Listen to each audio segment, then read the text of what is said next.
Welcome, everybody, to Playback. My name is Brandon. Mine's Nate. This is the show where two music producers take turns picking albums to talk about. And this week is your pick, Nate. Here we are in Reggae Summer's coming to a close. That's true. Soon. We're past the halfway point. This is what, 5? Episode 5 out of 6. Yeah, we're getting down to the wire here. Down to the wire. In our first annual Reggae Summer. But Nate has chosen Heart of the Congos by the Congos. Yes. Why did you pick this album? What is Heart of the Congos, etc.? So Heart of the Congos is an album by a band called the Congos, if that's not obvious. But more notably than that, it is possibly the singular masterpiece of the maestro Lee Scratch Perry. And if you don't know who he is, this episode is basically a vessel for us to talk about who Lee Scratch Perry is, his production, his style, his eccentricities, his studio, the Black Ark, which is probably one of the more famous studios in Jamaica, in Kingston, from this period. This is yet another album that we're doing this summer that could easily lay claim to the title of the best reggae album ever made. And it's funny because we've done so much research this summer on all these reggae albums. I would say of all of them, this is the one that I think has possibly could be like the consensus pick for the wider reggae fandom world. Okay, yeah, the one that the most people would agree is the greatest one. Yeah, which I always thought was funny because I do feel that way. Well, in terms of Lee Perry's output, I do feel like this is far and away and the obvious choice of his best one. But I always thought it was funny because he put out so much work during this period when he was working out of his studio called the Black Ark. And there's 3 in particular that people reference as the Holy Trinity or the Black Ark Trinity. And it's Max Romeo's War in a Babylon, Party Time by the Heptones, and Police and Thieves by Junior Mervin. Yeah. And the funny thing about that is that people those 3 kind of get lumped together as this is the standard bearer. This is all you need to know about Lee Perry and Black Ark. They call them the Holy Trilogy. The Holy Trinity or the Holy Trilogy, whatever. Or Trinity, yeah. Yeah. That's from the Bible, the Holy Trilogy. Yeah. The funny thing about that is this album was made during that period. Oh, that's true. Same period, same production, same everything you like about those, you'll like about this. And this one's better than those, I think. And it's not considered a part of it. Well, it's not. There's one thing that those albums have that Heart of the Congos does not have, Nate, and that is high frequencies. That's true. That's true. Yeah. In this episode, we're going to talk about Lee Perry, what makes him interesting, what makes him weird. We're going to talk about Black Ark. We're going to talk about the production, the sounds that came out of that studio, everything that people kind of love about it, but it's an acquired taste. Let me put it that way. I think more so than Channel One. It's the Channel One was they're trying to make hits, right, in every conceivable way that they could figure out how to make a hit. They're trying to make it super accessible. And Lee Perry wanted none of that. Or I think maybe he wanted it, but he was not capable of doing things like that, right? Yeah. That's one of the things to understand. And by the way, just a caveat right out the gate here. So this album, Lee Perry himself and the Black Ark studio, these are all very famous people and very famous things. And these are all very well-documented things. And there is a lot. There's a wealth of very good and very detailed information. These are well-researched things. Namely this book, People Funny Boy, Lee Scratch Perry biography by David Katz. Excellent book. I read this whole fucking thing for this. There's this documentary that's called The Upsetter. Check that out. So my point is that there's two points that I want to make about how famous these people are and how well documented all this stuff is that we're going to talk about. One is that you're pretty much guaranteed to find additional info that we didn't say, and even conflicting info and conflicting accounts to the things that we're going to say here today. And the second thing is I think, Nate, I think that we should just like give a little bit of context and history where it's needed in this discussion, but we don't need to go crazy. No. I think we should go into this discussion just assuming that the listener has some knowledge of the subject. Yeah. And we don't need to make this be one of those Batman movies that does the Batman origin all over again. Like we don't need to depict Batman's parents getting shot again and like. Yeah, we were talking a little bit before we started recording, and arguably Lee Scratch Perry is only to Bob Marley. He's the most famous reggae personality, reggae figure, second only to Bob Marley. Well, I think that is definitely true in terms of the international audience. I have noticed that like when I have a conversation about reggae music with someone who grew up there, the fandom from inside the country tends to be a bit different. Like the fame levels usually run a bit different for locals than they do for us foreigners. You know what I mean? So like worldwide, yeah. I mean, obviously the other people that are up there, like, Peter Tosh, is he more famous than Peter Tosh? But he may very well, yes. He might be more famous and have more fans, because the thing about Lee Perry's is just how interesting and fascinating and inspiring of a person he was and continues to be. Yeah. He just so many people who are very passionate about reggae, and then possibly even more that know nothing about reggae, found an interest and a fandom of him. Yeah. And he's just a really singular figure. I liken him closer to like he's more just like an artist, and I almost mean it in like the painting sense, or like the like he's I've heard him referred to as like the Salvador Dali of reggae, right? Okay. Who he reminded me of when I was watching this documentary and just like watching the way that he is with visual art and stuff like that. He reminded me of when we were talking about Captain Beefheart. Totally. In our previous episode. Totally. Because Captain Beefheart was a sculptor first and foremost, and like a musician second. And it really made me wonder, like, if you look at his entire breadth of work and his artistry, like, it really is almost that, like, his appearance and everything that he ever painted, which includes his own head. Yes. And every surface of every domicile that he ever inhabited. Like, is he a visual artist first and foremost, even more so than he's a musician? I don't know. But he's definitely, he's a little bit Salvador Dali. He's a little bit Beefheart. He's a little bit Basquiat. He's a little bit Francis Bacon. He reminds me of David Lynch. I'm sorry. I'm going to be that guy. David Lynch. I'm going to be that guy. Absolutely. And the other thing, and we're going to get deeper into all this, by the way, but another key factor to him is the spirituality that he brings. He's also a little bit like freaking like Dalai Lama. He's a little bit Marcus Garvey, and you know what I mean? Like, but he's also, it's also like, it's tweaked.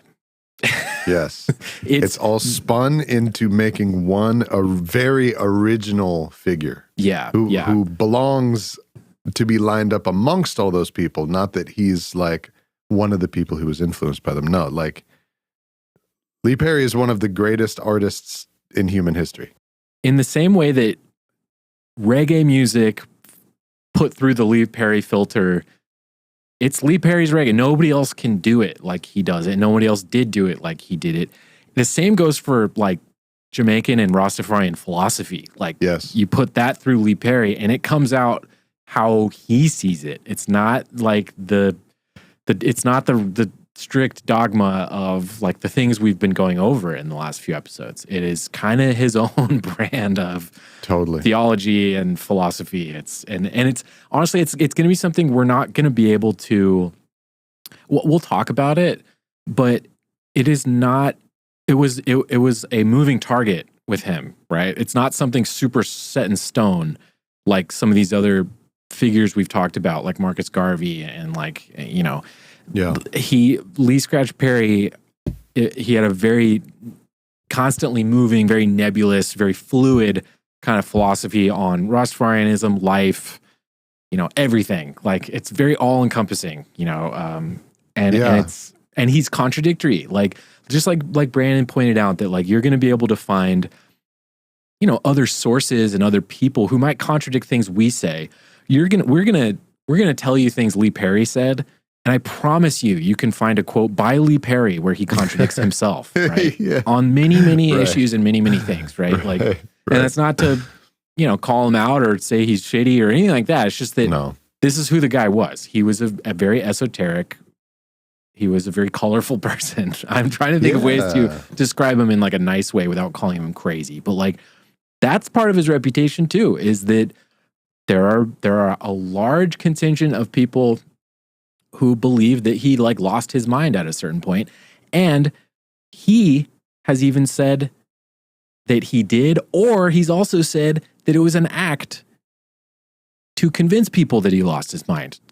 You know? So it's like, it's hard. It's really hard. He's one of those people where it's like life meets performance art and they become totally intermingled. And like, it's really hard to know when is he performing and when is he not. He's a little bit Andy Kaufman. Yeah.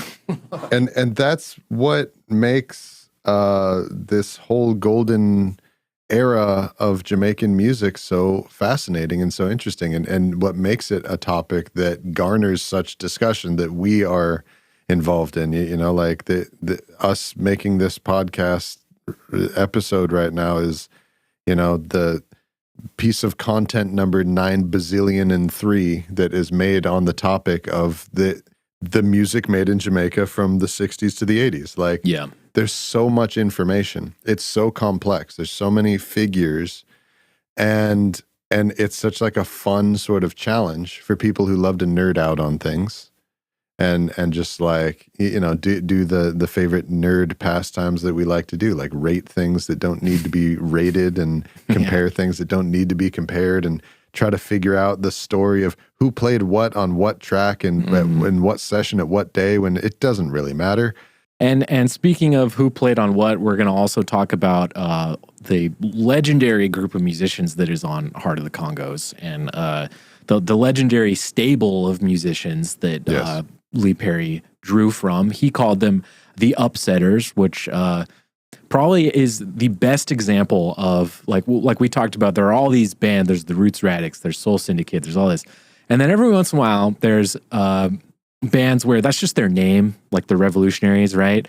This is the best example of like, this is not a band. This isn't a real band. This is just whoever was in the studio that day, they were the Upsetters that day, right? Right. Sort of like how Booker T and the MGs, that is a finite number. These guys were in that band. But then there's like the Wrecking Crew where there's like, it's sort of there's like 50 people. Exactly. There's a shitload of drummers, a shitload of bass players, a shitload of guitarists, a shitload of keyboard players, and any one song, who knows who was there that day. Yeah, we'll get into that. We'll dive into all of our favorite tracks, all the little nitty-gritty things about this album that we love. And sort of similar to our last episode about the Wailing Souls, this is kind of a thing. We will also, probably at the very end, talk about the Congos themselves. Yeah. But sort of like, you know, the last one was, hey. This is going to be like that. Yeah, we gave ourselves 6 albums to try to encompass all of roots reggae, and we're scratching 10% of it with these 6 albums. But we, you know, the last one, we picked one to represent Channel 1 and talk about that whole thing. This is our opportunity to talk. We're not going to do another Lee Perry. We're not going to do another Black Ark, and this year at least. Yeah. So So this is our shot. And again, and I would say even more so than what it was like with the Wailing Souls. Look, the Congos are incredible. Their performances, their songs, I love what these men have created, okay? Yeah. And they deserve all the credit and all the adulation for this. Yes. And that being said, they may be possibly the least consequential people involved in making this record. You know what I mean? Yeah. But it's another one of those. It sounds so insane to say that. And I may be dead wrong because obviously I wasn't there, but just in terms of what interests us and what we're going to talk about, like we need to talk about Black Ark and Lee Perry and shit like that. Yeah. But again, with the caveat that what the Congos are doing on this album is nothing short of amazing. It's like incredible. It's awesome. But it is by far the least important and interesting thing about this entire topic and story. And we're going to get into that too. They throw down on this record. They sound so beautiful and amazing. Yeah. Yeah. Okay. And very, very unique vocal trio in the history of reggae Jamaican vocal trios. And so when we get to them, we'll need to talk about that too, because there's the whole thing, which is at this point in time, are they a duo? Are they a trio? Are they a quartet? Right. What and who are the Congos at this point in time? But we'll get into that as well. Totally. Yeah. All right. Well, shall we? Let's do it. Let's dive into the mystical, bizarre world of Heart of the Congos and Lee Perry's Black Ark. Yes. Here we go. I feel like this needs like a dub siren.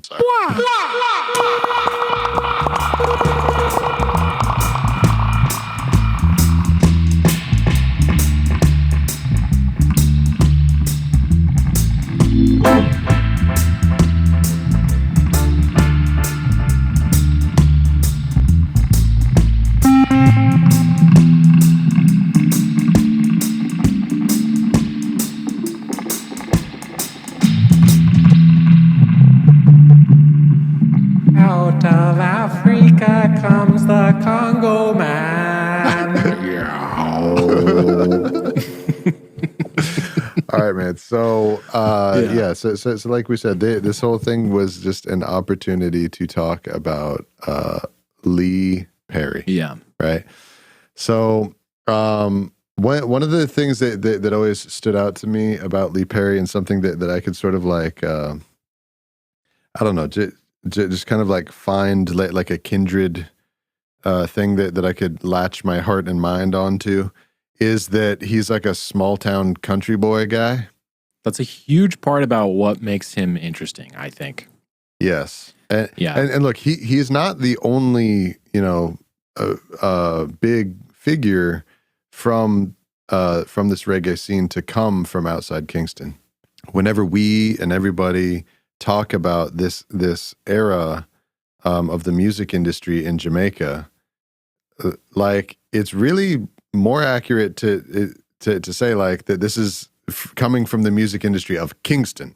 Yes. Right. It's the kind of country that's got, so Jamaica's a small country, and it's the kind of country, and there are many like it, that's got one big major city and then a bunch of other smaller ones, right? So all the stuff that we've ever talked about, it was all recorded in Kingston, and the whole scene, it was all happening in Kingston. If you're not in Kingston, hey man, you're not involved, right? During this time. And so a lot of the notable figures involved, they were born and raised in parts outside of Kingston, and they came in.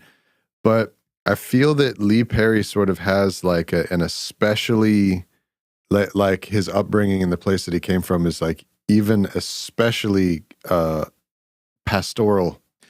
It is. And a countryside kind of existence.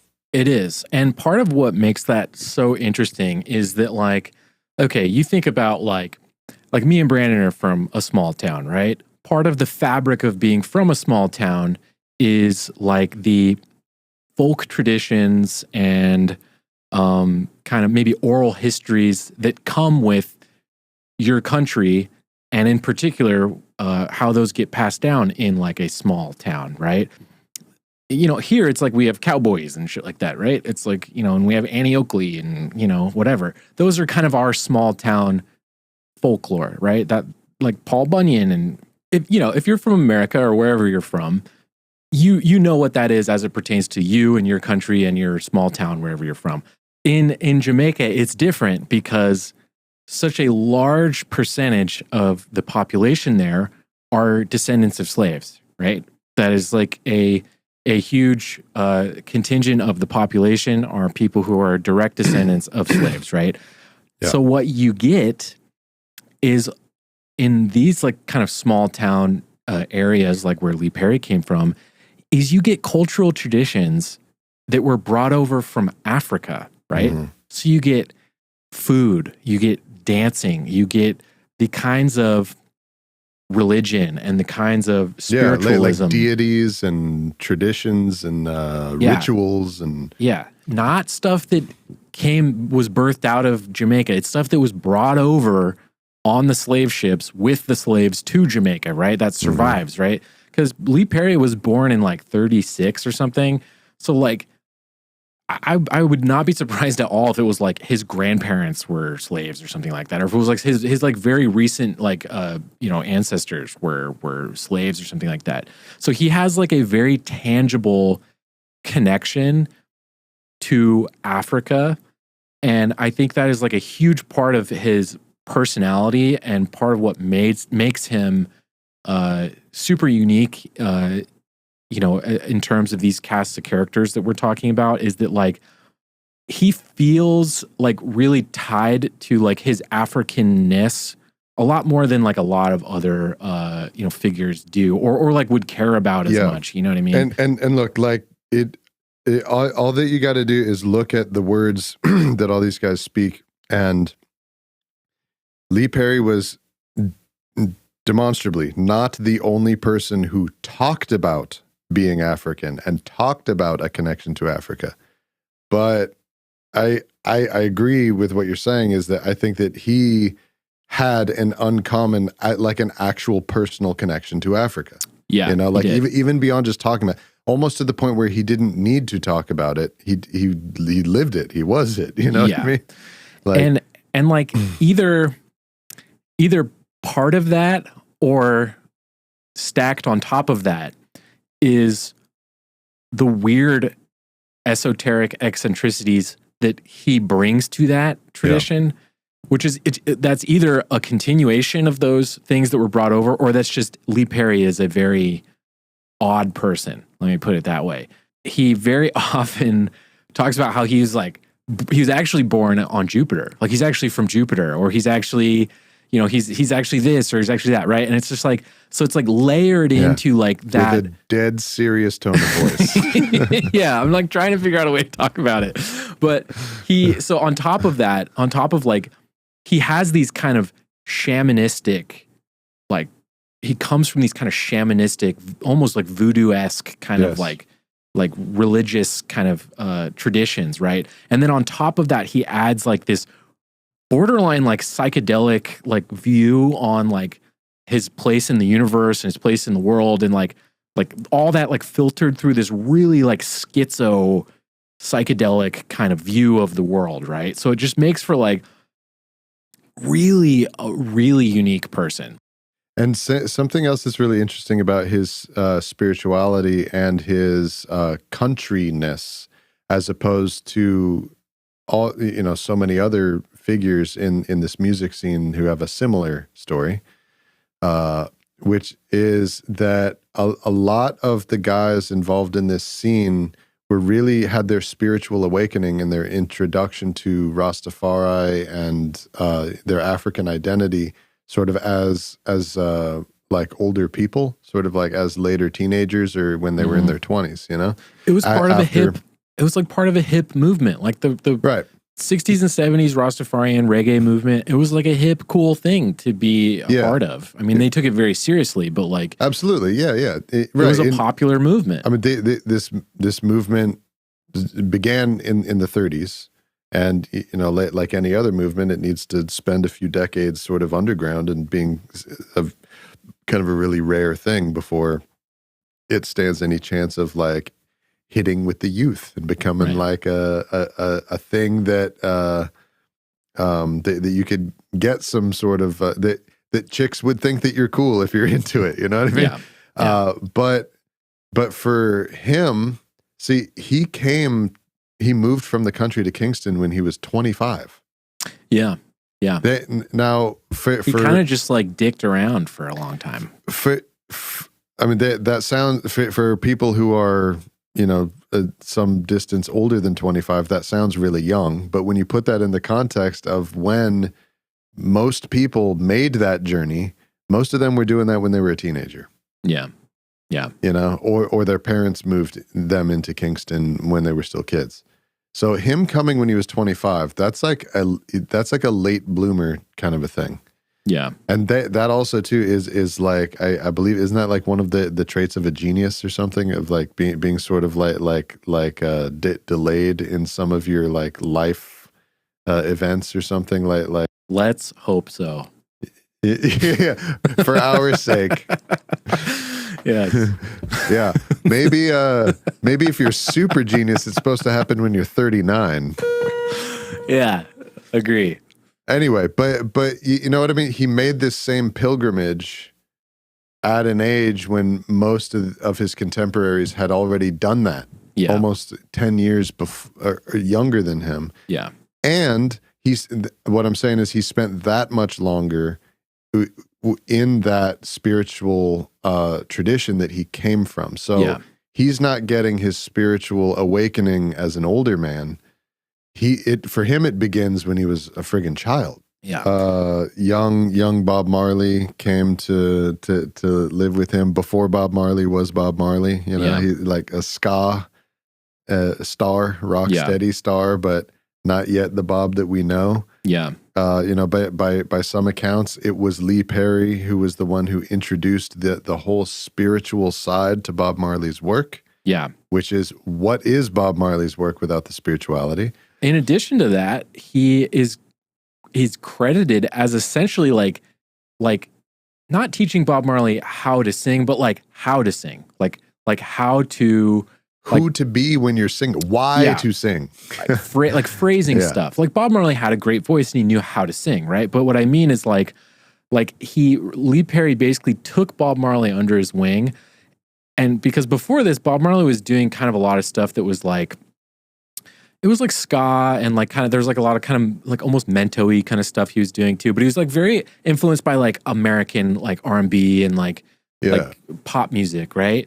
And Lee Perry basically brought him under his wing and was like you need to like be Jamaican. Like you are Jamaican, that's part of your identity. You need to sing like a Jamaican sings. And he basically taught him like phrasing stuff. And he wrote songs with him and like that early. There's an album. If you are a patron, you would have seen the blog that we just put out of a bunch of essential Lee Perry albums. The first one is an album called Soul Rebels, that is Bob Marley and the Wailers' very first album that Lee Perry produced the whole thing, and it's the best Bob Marley that there is. It's so awesome, like it's so good, like it's in the best way.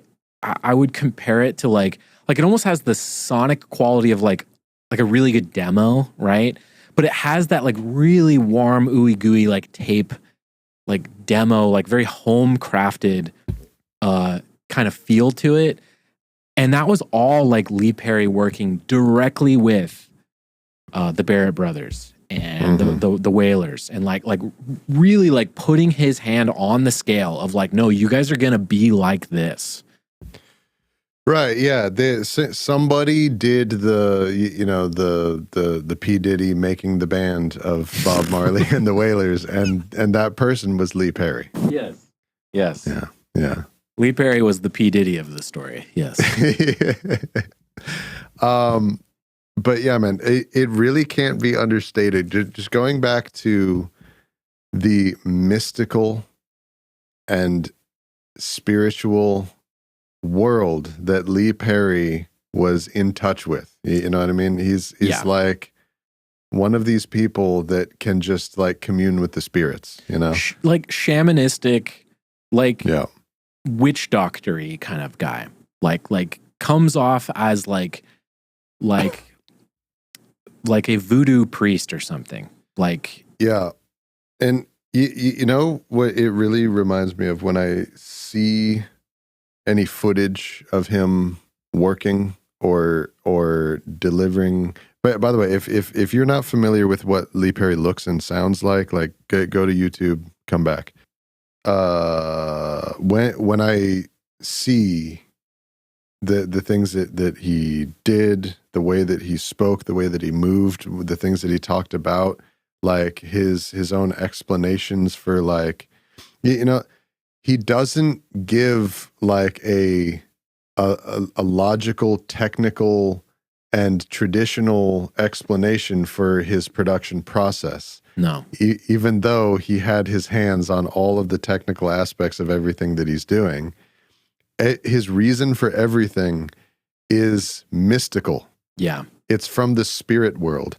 And it really reminds me of my own personal experience in a ayahuasca ceremony. Okay, this is like a ceremony. You know, you drink this plant medicine that floods your brain with DMT, that is administered in the tradition of like a church from the middle of the Amazon rainforest, which is like one of these like you know, it's a church that is like indigenous religion mixed with Catholicism, you know, that you'll find in different places around the world and throughout the Caribbean. Much like Rastafarianism is kind of what it's like. Exactly. It's so like one of these kinds of things.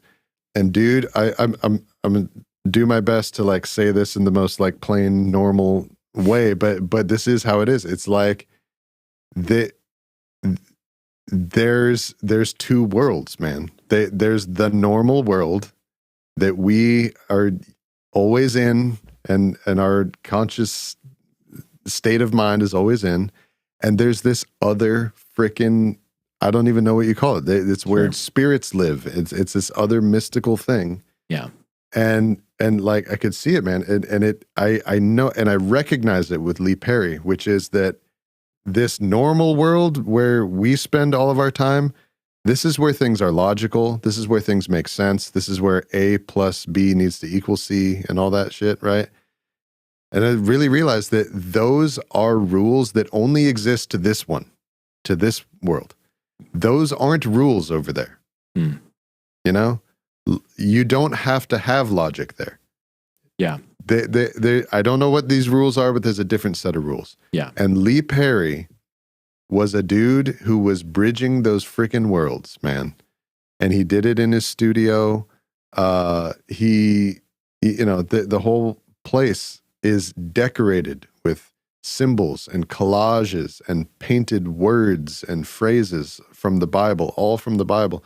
And like you say, through his own prism of understanding and referring to the Bible. You're right that his Black Ark was like that. He drew all over the walls, and there's all these sculptures. He was making sculptures every day. He was like, he would like burn things. He's kind of a pyromaniac a little bit. Incense, candles, and, like all kinds of weird shit, right? Little altars and little like totems to various what are they? Deities, spirits, saints? I don't know. Like thinking about things differently. Like I read an anecdote where he put razor blades that, you know, you used to cut tape with in the studio. You used to like cut tape reels or whatever. Yeah. He put razor blades on the keyboard's keys, and the keyboard player's like, "Why?" And he's like, "Because I want you to stay sharp." You know, it's like, who thinks of that? Who thinks that way? That's really odd. That's what I mean. He had this mixing of words. By the way, in the last episode, we talked about word, sound, and power. He's big on that shit.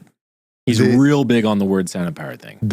Like he would hone in on the just using one word, like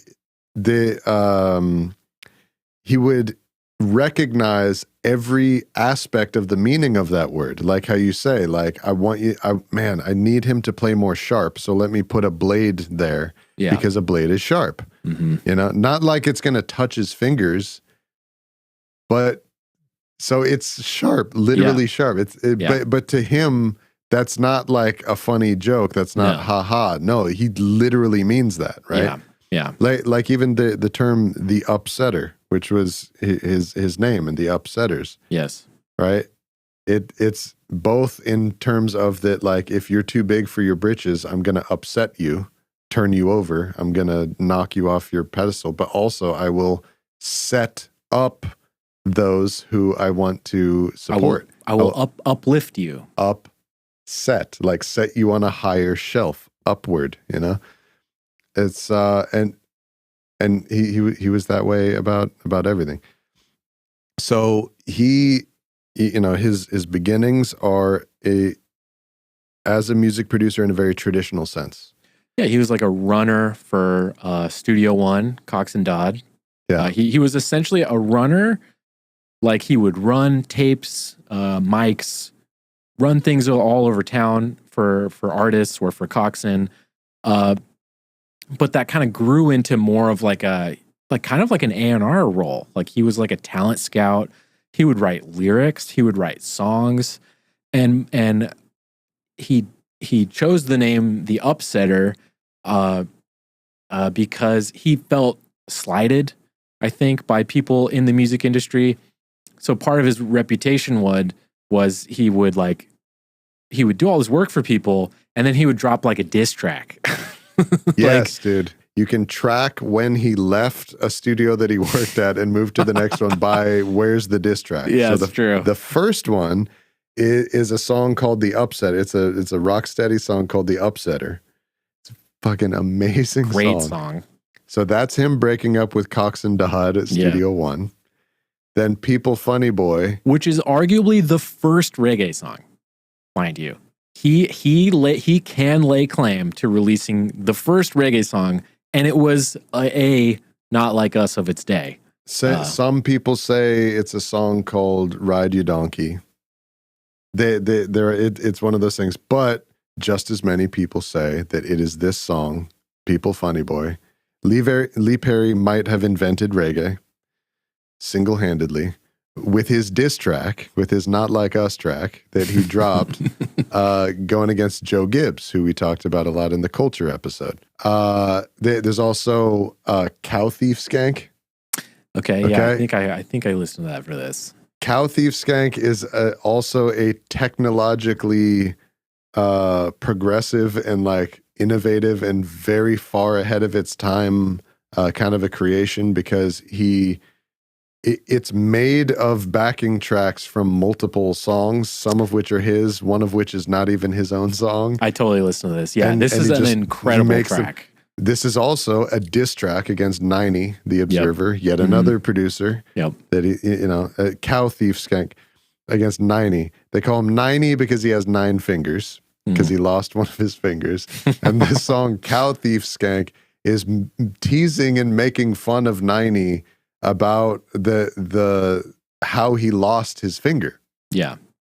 Right? Like denigrating him, and this rumor that the way that he lost his fingers, he lost it when he was trying to steal someone's cow. And this is like like he did this for 60 years. Like there's so many Lee Perry diss tracks of like, even like people, like he worked with Adrian Sherwood for a lot of his like later career, and Adrian Sherwood is a producer, super into dub, super into reggae, was a huge Lee Perry fan.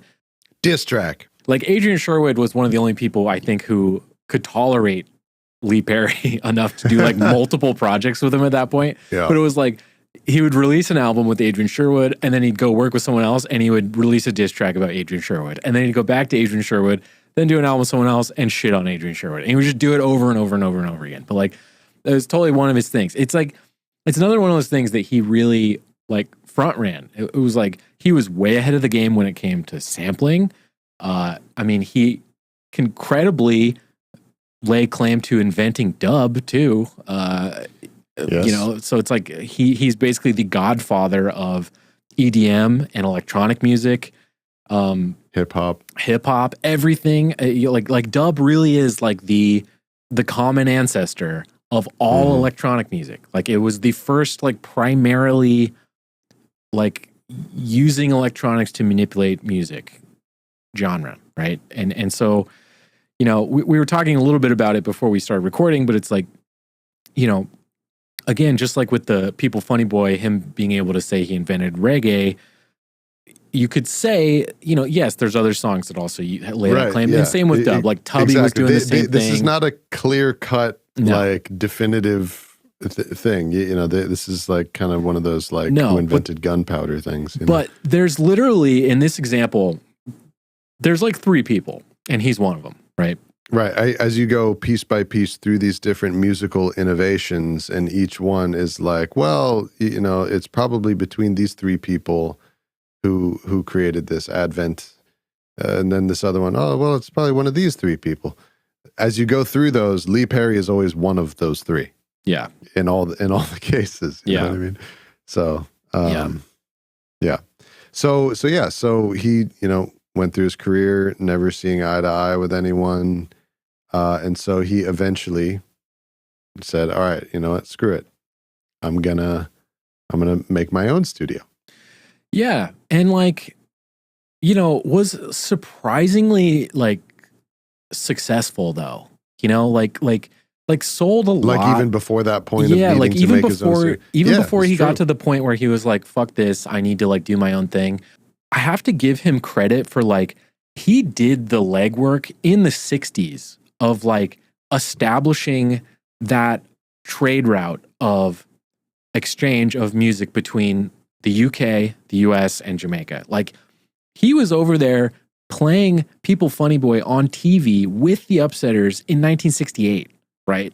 He was doing that work to sell Jamaican music and reggae music to Europeans in the 60s. So like he was over there making appearances and like touring and like doing all this shit like way ahead of everybody. Here's something else about Lee Perry, because you know, here we are in the episode about Heart of the Congos, and so far we've talked this much about this individual, Lee Perry. And who is he on this album? Did he sing? No. What did he write the songs? No. He may have written a few of the lyrics. He may have like helped here and there. But what was he? He was the producer. Yeah. Right? He is like famously inept, like musically. Like he can't play any instrument. Does not know how to play guitar, piano, bass, whatever. Only drums, percussion. Yeah, percussion, yes. So, but here's the thing about him is, you know, you'll notice from our previous episodes that we've been doing so far in this Reggae Summer is we've been asking this question when it comes to Joe Gibbs, when it comes to Junjo Laws, when it comes to different people, like, what exactly is the producer doing? And it's never really clear, you know? And especially in the case of someone like Joe Gibbs, where it's like, it seems like his only involvement is that he pays for everything. Junjo, it's like, it seems like he kind of was buddies with the musicians and like just established like a great vibe and like had a bunch of cool people around. Yeah, he was like the great facilitator. Like he's just that none of this would be happening in this way if it wasn't for him. Now, on the continuing in that direction on the far end of the other spectrum, now we've arrived at a producer like Lee Perry, where he has his hands on everything. Everything. He's engineering everything. He's making all of the decisions. No, not like that, like this. Okay, this, like deciding what the songs are going to be about and shit. And an important distinction is that we've folded in 2 roles onto each other, which is the producer-engineer role, right? Which is what Lee Perry is. He's a producer-engineer, whereas Junjo, not an engineer, right? Those are usually two heads of a dragon. Normally right? 2 different people. And like notably acknowledged as a genius, as a brilliant savant, like genius by everyone who works with him. Every single artist, whether they get along with him or not, they have to acknowledge, and they all do. They all acknowledge he can't play. He's a horrible singer. And he sang a lot. And he sang all the time. And he's not good at it. And he's not good at it. Can't play, horrible singer. Really, like his brain is on another planet all the time. He speaks in code, in mystical, like like euphemisms constantly all the I was time. telling you, man, logic is not a rule in that realm. Half of his brain is in the spirit world, right? And he's just dragging ideas out of there into the studio. His equipment, subpar, out of date in his studio. He's drawing all over the walls. There's dirt, there's plants, there's shit everywhere. Sometimes smoke. But across the board, people flocked to work with him because they all acknowledge that he is a musical genius unparalleled on the island at this time. Because here's the thing, which underlines my point that I'm making about how logic and making sense and all that, cause and effect and all that stuff they're not rules of the spirit world, which he was in touch with. Notice how whenever he does speak in code, and notice how like it hits you in a way where you get what he's saying. Yeah, you get what he means. Yes. Yeah. Like it makes sense in a new way. Yeah. It makes sense. It makes perfect sense when you hear what he's saying. And it turns on a new light bulb in your mind of like, I was not about to think about things in that way. It's not that it like makes sense in like a thinking way. It's like it feels sense. Thank you. That's the perfect way to say it. It feels sense. And when people have actual psychoses and they speak in their code, it does not feel sense. Right. It really doesn't. And it doesn't make sense. And it doesn't make sense either, right? It literally is like a broken language machine. Yeah. Right? Yeah. But that is not the case with Lee Perry whatsoever. Yeah. Right? It's another kind of sense. Yeah. Yeah. That he's making. I'm gonna be annoying. And I have to compare him to David Lynch. Like I have to. Okay. Like he's like, I think David Lynch is a great. If you're new here, David Lynch is Nate's boy. Yeah, he is. Yeah. David Lynch in a very similar way. It was like he was an artist's artist in the same way that Lee Perry is. You're not working with David Lynch because you want your movie to make $1 billion, right? You work with him because you want to make a piece of art, right? And that is exactly what was going on with Lee Perry in Jamaica in the 70s, which is that people knew when they worked with him that you're not, there's no guarantee you're going to get hit with this guy. That's not what you're coming for. Yeah. Right. Yeah. You're working with him for the artistic credibility that he brings to what you're doing, for the artistic sensibility that he brings, the weight that he can bring to your music and to your work, right? To create a real piece of art, not a pop song, a piece of art, because he's first and foremost an artist. And because he was saturated with that artistic substance that all the rest of us are just trying to like tap into, squeeze a little drop out of ourselves once in a while. You know what I mean? The channel, the frequency that God was speaking on was wide open to him. Wide open. He was like a direct conduit for, and I mean God in like the artistic sense of like that divine inspiration. It was, I'm telling you guys, it was from 64, 65 to when he died. It was like daily 10, 12 songs a day. Like it was just constant for years, right? And yeah.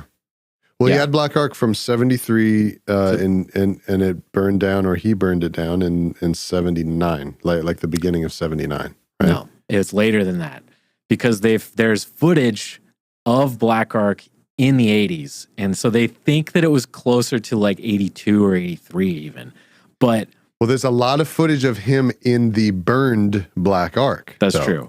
But I think 79 is a misnomer. It was later than that. Okay. But it was basically out of operation all of 79. Nothing. He didn't do anything in 1979. Oh, so he kicked everyone out in 79. Yeah.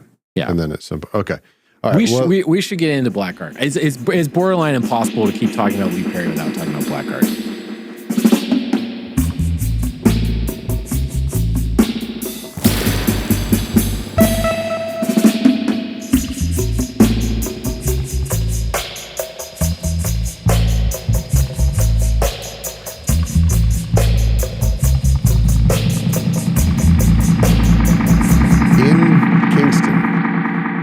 these other great studios that we've been talking about in our episodes so far, Channel One,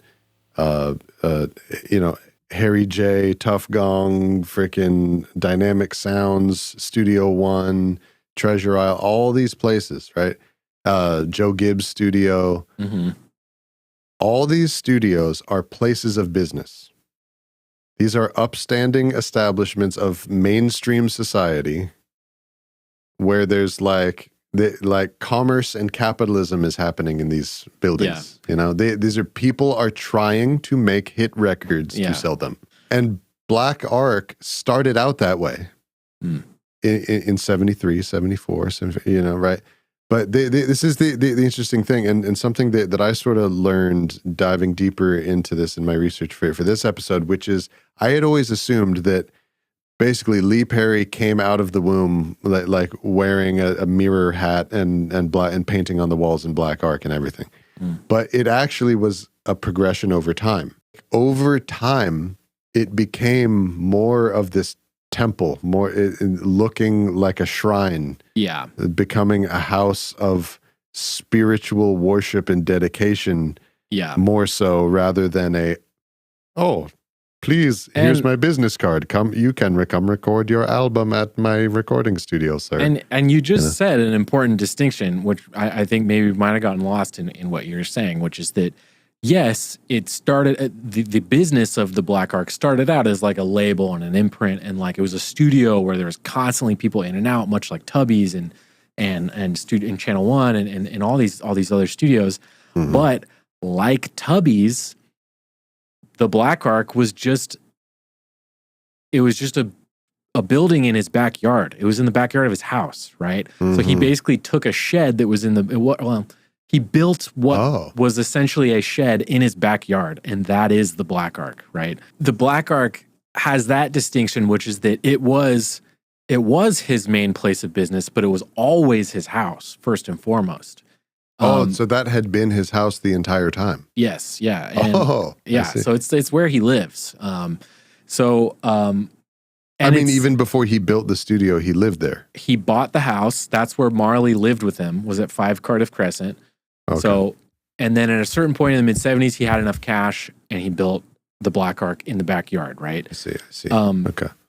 But that's what I think that the fact that it was his residence is what allowed for, you know, like the Nyabingi theocracy group to like kind of basically live there at certain points, and for all these dreads to basically just like glom onto it and just like start to like kind of, you know, just constantly be at his house because it was his house, right? So it was hard. It wasn't as easy as like, you know, like, oh, you guys can't hang out outside. This is a street. Like, this is the other people's like shop or whatever. Like, right? Off. Yeah, like the other studios that we mentioned. They're in a commercial district, in the downtown part of Kingston, where it's just businesses and busy streets all around. Yeah, this is a building that he had built, right?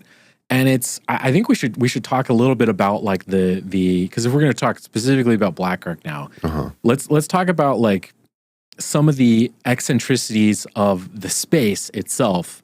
Okay. And then we can go into like how he used it and the sounds and things like that. But so Black Ark, he built this building. It was a really unique studio design in that there was basically, it was a 2-tiered studio in that there was like 2 levels. So up on the upper level was the control room. And when I say upper level, I'm talking like you had to walk up 4 feet of stairs maybe or something like that. Like it was like a raised control room. So the floor of the main recording room was lower than the floor of the control room is. Yes. So you're looking in you're looking in through a window from the control room into the main tracking room, and that floor is below. It's below where you're standing. Yeah, not a significant amount below, but it was below. Right. Okay. You had to go up some stairs to get to the control room. The other weird thing about this building was, so there's a live room. There was a separate drum room, and I've also heard it referred to as like a rehearsal room. But I think it was like used as a drum room. The control room, the glass, like I said earlier, his equipment was very rudimentary. It was kind of like how when we talked about how Channel 1, they kind of inherited some like older kind of crappy equipment, and they had like a false start when they first tried to open up, right? Because they were like, oh, this sounds like shit. Perry essentially had that kind of stuff. He had like and prosumer. No, and he didn't replace it. He basically had like prosumer gear. And so part of that is like a lot of kind of and by prosumer I just mean like it's above like, you know, baby's first recording gear, but it's not like you could not run a business with this gear. It's like in the modern day, it's like Mackie. Yeah. Mackie is prosumer. It's better and too expensive for a true just consumer grade thing. Yeah. But if you're really doing pro shit, you're not using anything. You're not using that. Yeah. Part of one thing that a lot of like kind of nicer recording consoles will have on them is they'll have like a talkback feature, right? Where there will be a microphone on the console itself with a button attached where you can hit the button, and it's basically a microphone wired directly to a speaker in the live room with the musicians. And it's just a loudspeaker where you can go, okay, play that song again, or okay, try that part one more time, or whatever. You can have some talkback between the musicians, right? This console was so basic, it didn't have that functionality. So there was no talkback. So every time... So this is a mixer that is not even built to be being used to record records. No. Yeah. It's like a PA mixer. It's like for like PA systems and shit. I don't know if it was powered though. I think it was probably passive, but That's like amazing. So every time...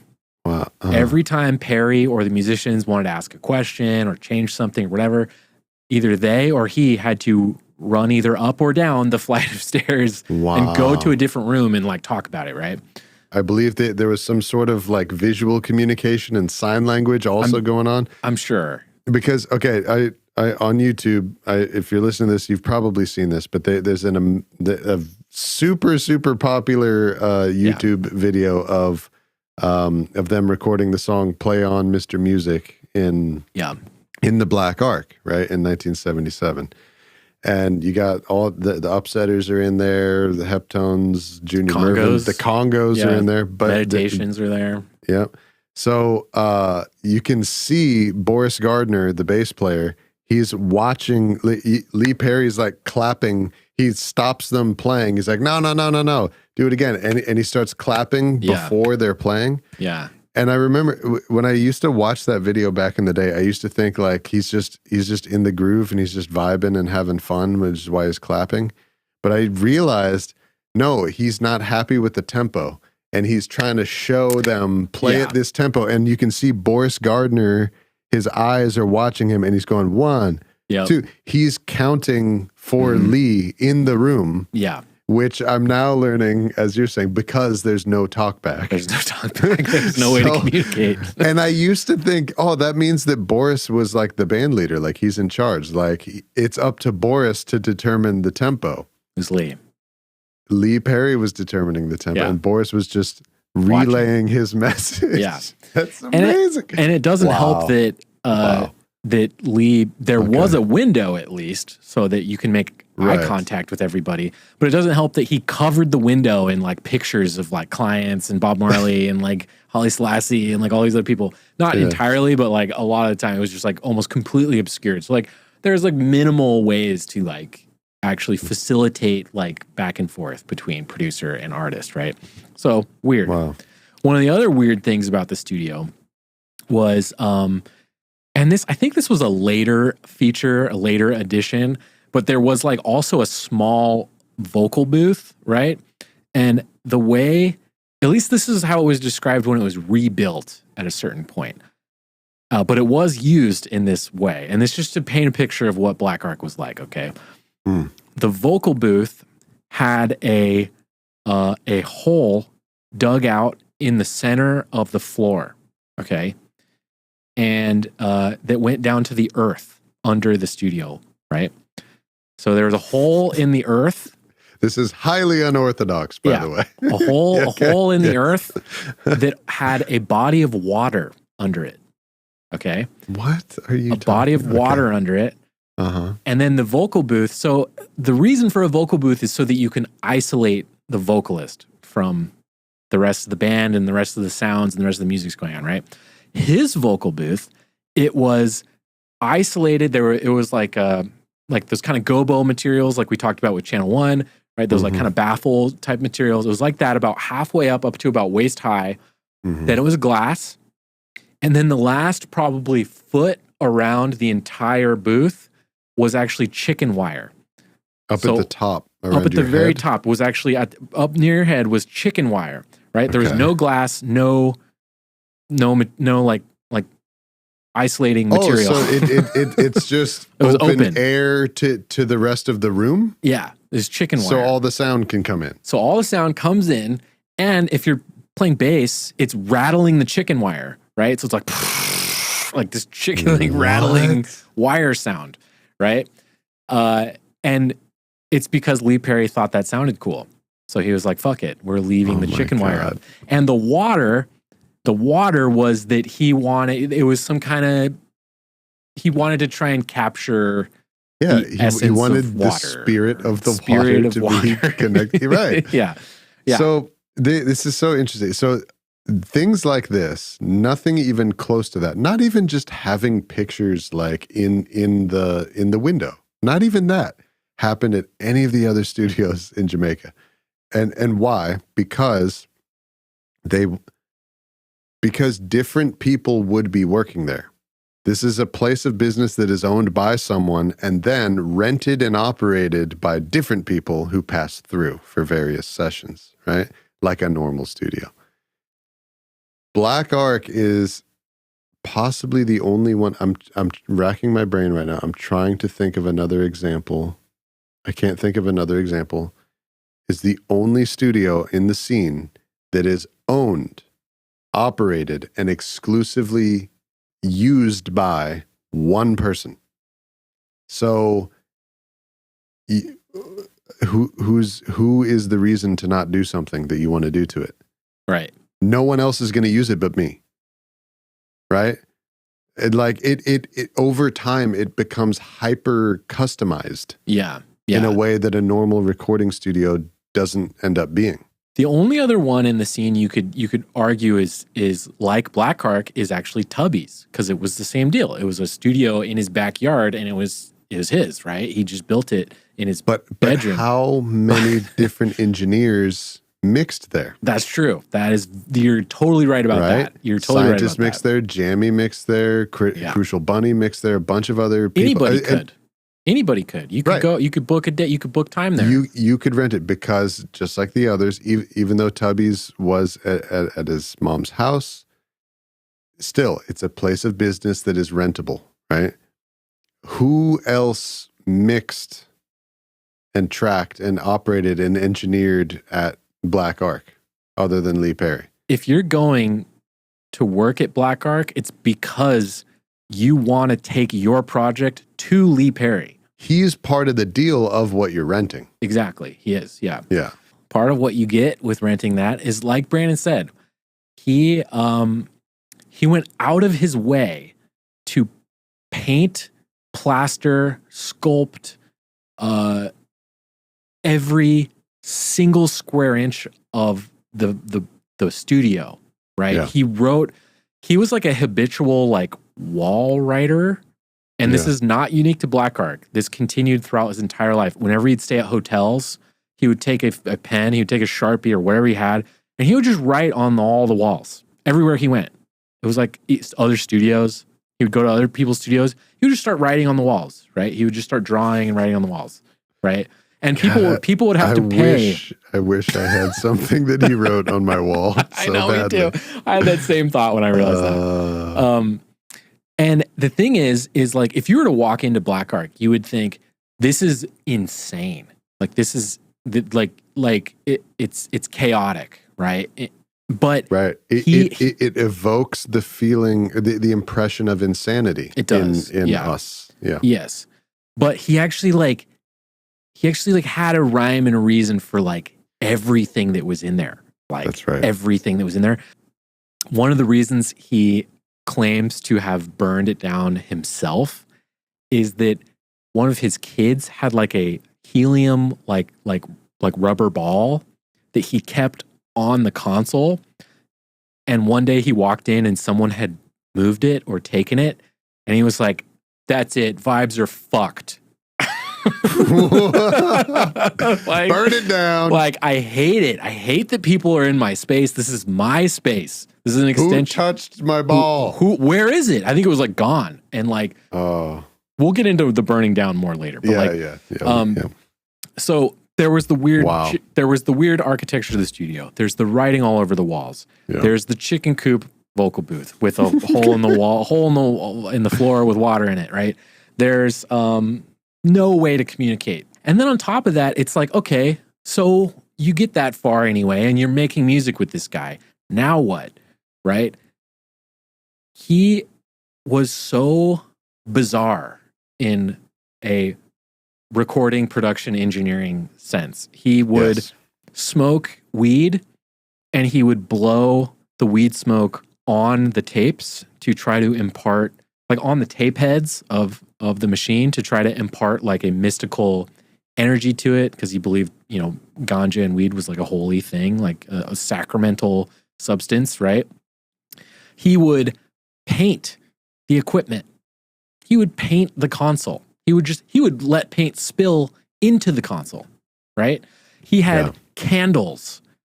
He had candles that he would sit on the console or on the tape machine or wherever. Melt down into it. He would let wax melt onto the tape heads that they were using to record the music, right? Like wax in it. It would just get all gunked up. And for those of you who listened to our last video, which is an interview with scientists, where you can get a sense of how the standards, how foreign that is to most engineers. That these guys have. Imagine how scientists would react if someone's going to get wax on his tape heads. In the console. In the console. Yeah. On the console, in the console, everywhere.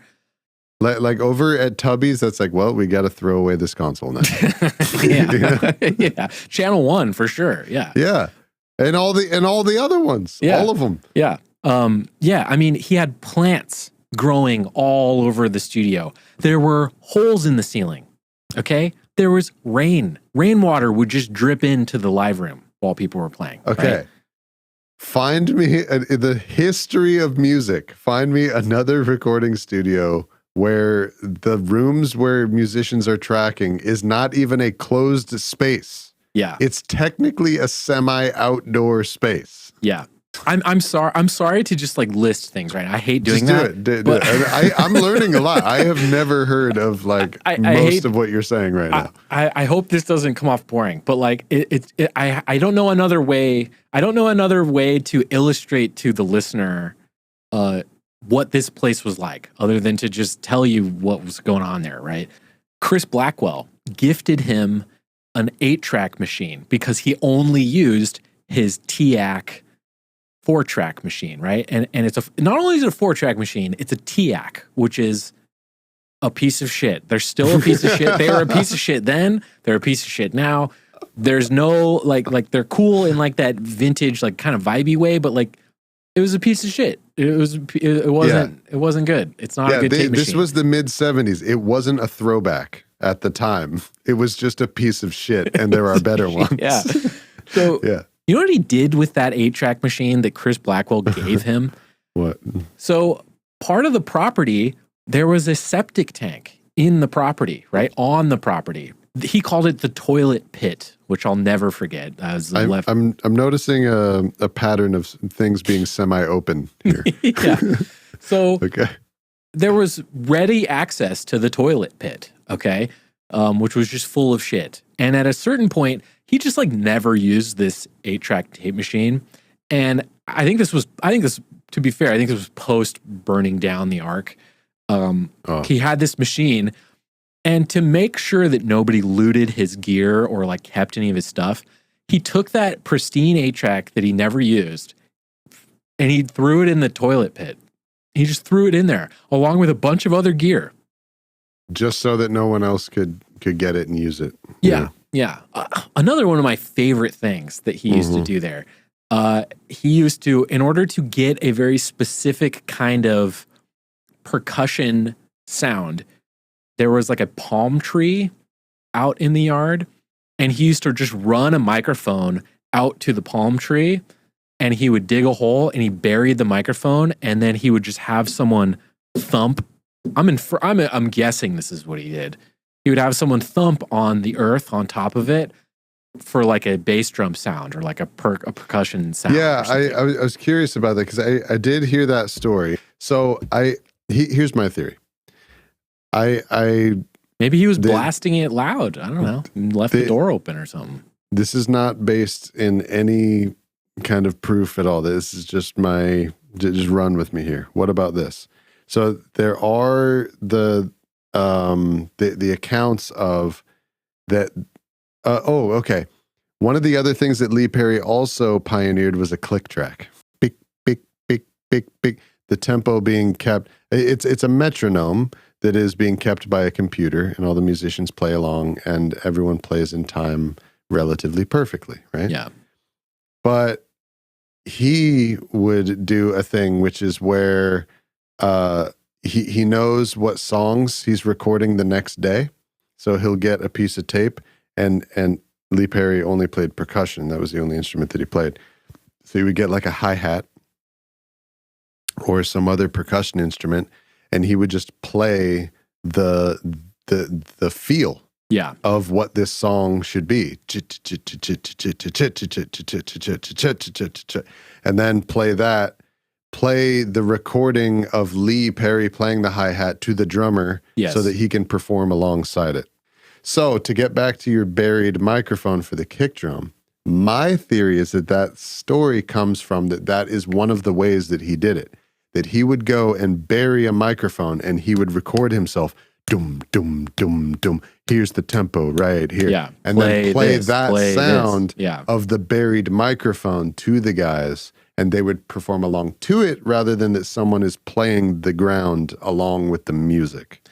I bet you're right. That sounds right to me. But it could have been a mix of, imagine what it could be, and it could be that too.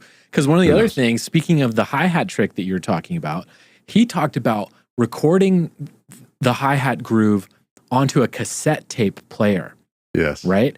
Yes. Then what he would do is he would bring it into the live room next to the drummer and turn it up really loud, or turn it up, and play that groove, and the band would play along to that. But that cassette player being next to the microphones, that would get picked up, and that was now part of and that's why it sounds in so many of his recordings, why it sounds like there's two hi-hats. It's not like a trippy tape delay. There is two hi-hats. It's just that there are two hi-hats being played right now. Yeah. And one of them is being played from a cassette recorder. Yeah. Yeah. So like, man, the thing that like hurts my heart to think about is how many little techniques like that just never made it to like exiting his mouth while someone was filming him. You know what I mean? Right. Yeah. Like, because he's so brilliant with that kind of shit. That's a good point. It's like if we're aware of 10 innovative techniques, he probably did 50. 50, 60, 100. Yeah, for sure. Yeah. There are a few things that are like paramount to the Black Ark sound, quote unquote. Okay.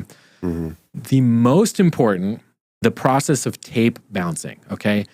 He had a 4-track TAC machine. So this machine was very colored. Okay. It had a very, there's a great Gearspace article where the guy that wrote the article described the TAC and his whole tape bouncing technique as giving it like a very sepia kind of brown quality to it, right? It sounds brown. It sounds brown in a ween way too. Yeah, hey. Shout out to Ween. And so part of that is what tape bouncing is, right? Is you have 4 tracks, okay? Let's say you have drums and bass and maybe your guitar on 3 of the 4 tracks. You leave the 4th track open, okay? Now, you still have vocals, you still have all these other things you need to do, right? But you only have 4 tracks. So what you do is on that empty track, you now bounce down, say maybe your drums and bass together. Now those are only on 1 track. Now you have 2 open tracks. You have drums and bass on one, and you have guitar on the next, and now 2 open tracks. So maybe on your 3rd track, and this will answer a question that a lot of people have been asking is like, why in reggae is like the percussion mixed super loud and up front sometimes? It's because it was the last thing to be recorded. Yeah, and the mix has already been committed. You're already committing to all these balances by bouncing, right? Because once you bounce to a track, those levels are now locked because they share a track. The bass and drums, that relationship is now locked forever, right? So then if you come in, and I think it's called a destructive edit. It's a destructive edit. You're right. So now maybe let's say you record keyboards. Now you take the empty track, you put keys and guitars together on 1 track. Now you have drums and bass, keys, guitar, and you still have 2 open tracks. Now maybe you do the same process again, but you do it with all the vocals. And maybe you do the same process again, but now you add percussion, but you add that to your drums and bass and now percussion track, right? And each time that you do that is called a generation. Yes. And for each generation that you do this bouncing, you're losing high frequencies. Big time. And so whatever you record last is going to be 1st generation, which means it's going to have more high frequency information than the rest of the instruments that are in the mix. Yeah. So when it comes time to put it onto the vinyl and they need to master it, they got to turn up the high frequencies super loud so that all the rest of the singers and the drummers and everybody else will sound normal. And so with that last tambourine, which was the most recent thing that you recorded, what's going to happen to those high frequencies as they turn that up? It's going to get blasted into freaking outer space. Yeah. And so you end up with a reggae recording with a muffled sounding band and an insane sounding tambourine. Yeah. You're so on the money with how this whole process works is and listen to Heart of the Congos, people, and you can hear what we're talking about. You can hear that there are, when we talk about this murky nature of these productions, this is primarily what we're talking about is this mountain of like tape hiss and generations and generations of tape bounces. That is, and on top of that, not only are you adding a generation, but what that means is you're now adding, now there's 2, maybe 3 layers of tape hiss on 1 track. Right, because you recorded the tape hiss onto the tape channel. Yes. And so when you play it back, you have 2 times tape hiss. And then you record it again, then you don't have 3 times tape hiss. Now you have 4 times tape hiss. It's exponential. It is. And exponential tape compression as well, right? You're exponentially compressing this and gluing this. And like tape compression, if you don't know what that is, well, it's basically tape is a physical thing, right? Analog tape is a physical thing. There are physical limits to how much information you can put on a piece of tape, right? And if you try to exceed those limits, right, by either recording something really loud or maybe overloading the tape in some way, what you're going to get is the music is going to become rounded off on the in the loudest places, right? And it's going to make the louder things quiet and the quiet things louder, right? Like, so you get layers and layers of that as well. And so there were ways that Perry would try to combat some of this stuff. Okay, maybe going in, knowing that these high frequencies, because that's another thing about tape. It's just a physical limitation of tape. Is there's a certain frequency cutoff point where tape you don't really adequately record certain frequencies above a certain point. Below a all certain the point, all the high frequency stuff it struggles to be retained through this process. Tape is famously pretty good at low frequency stuff. It can handle low frequencies much better than high frequency. In fact, it boosts low frequencies oftentimes. We use our tape machine for that very reason because we think it makes it sound fatter. It does make it sound fatter. It does. But the other cool thing about tape, and this is like another destructive process of recording with analog tape, is that there's about around, what would you say, around 15, 16 kilohertz, 15, 16 K. There's like this nice gradual kind of round off where you don't really get anything above that, right? So if you were just to record your instrumentation just straight up, no EQ, and then keep bouncing it, that degradation is another thing that would become exponential, right? It would just like compound, like eventually it would be like putting a pillow on top of your whole mix, right? It would be kind of almost too much. It would start to sound more and more like Heart of the Congos. So what Perry would do to combat that, and what I think most people who go through this kind of tape bouncing process would do to combat that, is they'll actually record it and EQ it, boosting the high end like significantly. Record it with its high frequencies turned up a lot, a bunch, right? To get out ahead of it and to preemptively remedy that loss of high frequencies. Yeah. So you just give it a whole bunch more in the beginning so that when it gets taken away, it'll approach sounding normal. Yeah.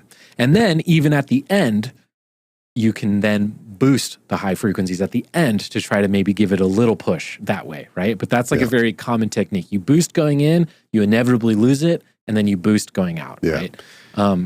So Lee Perry didn't invent this whole process, right? No. And this is an industry standard thing to do, this tape bouncing thing, you know. But he's just very good at it. Very good at it, and like it was very integral to his style and the sound of the Black Ark that we're talking about.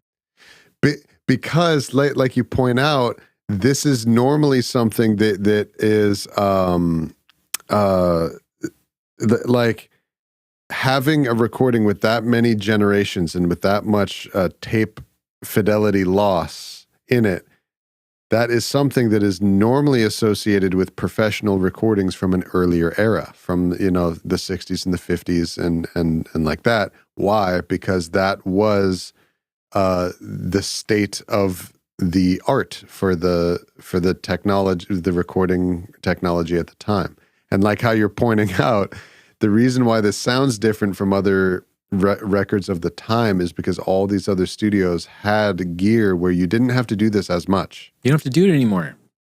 Not really. Not like this. Well, this is good because I did want to mention that.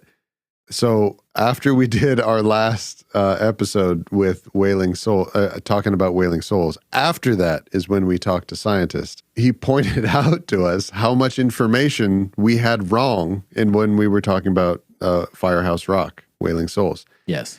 One of the biggest ones is that we said in the previous episode that at Channel 1, they had a 16-track recorder, and they were recording 16 tracks, so Scientists got to mix 16 tracks.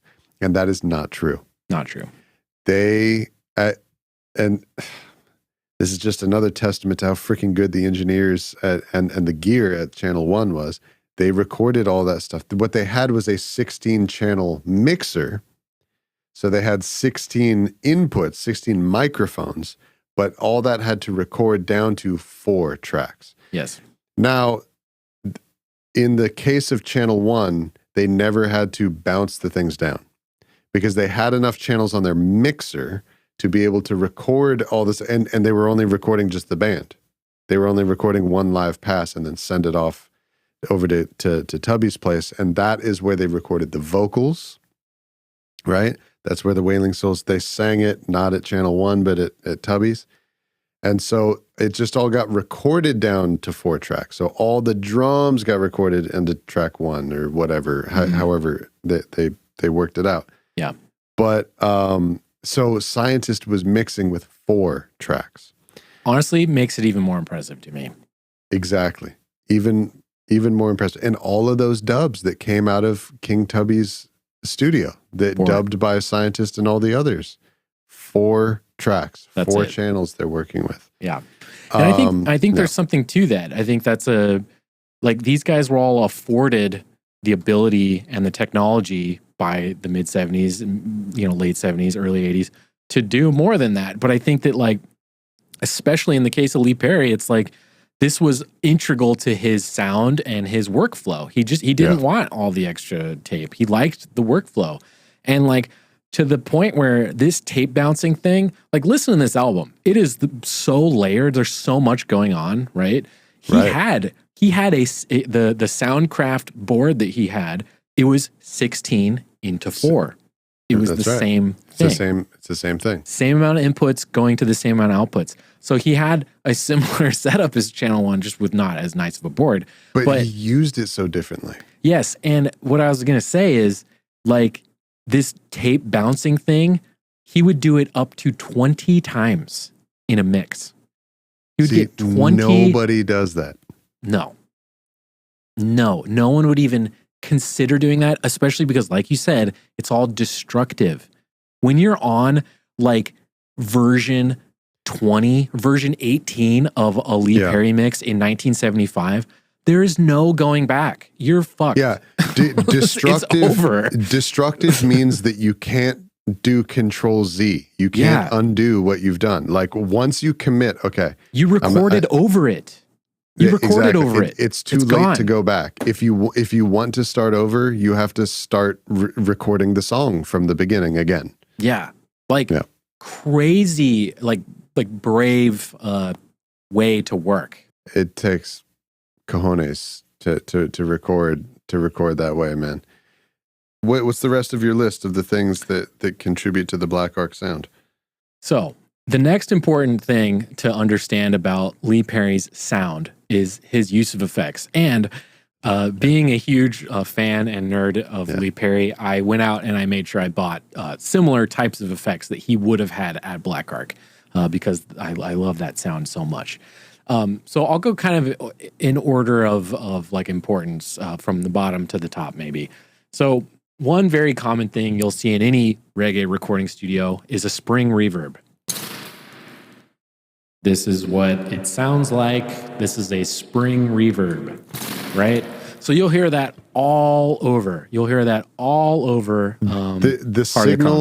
signal of Nate's microphone is literally being put electronically through that spring. Through it. That's what makes it vibrate. Sorry. Yeah. I overloaded the spring there. So the next most important thing that is a huge part, I think the spring is just kind of like a given, to be honest. Because that's not unique to his studio, you know. No.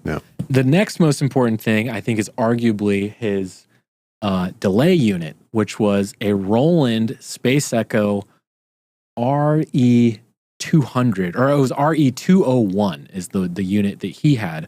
Mine is an RE150. The only difference being that the 201 series had a spring reverb that I just showed built into the unit. This just doesn't have that because I already have a spring reverb and I didn't need one that had that.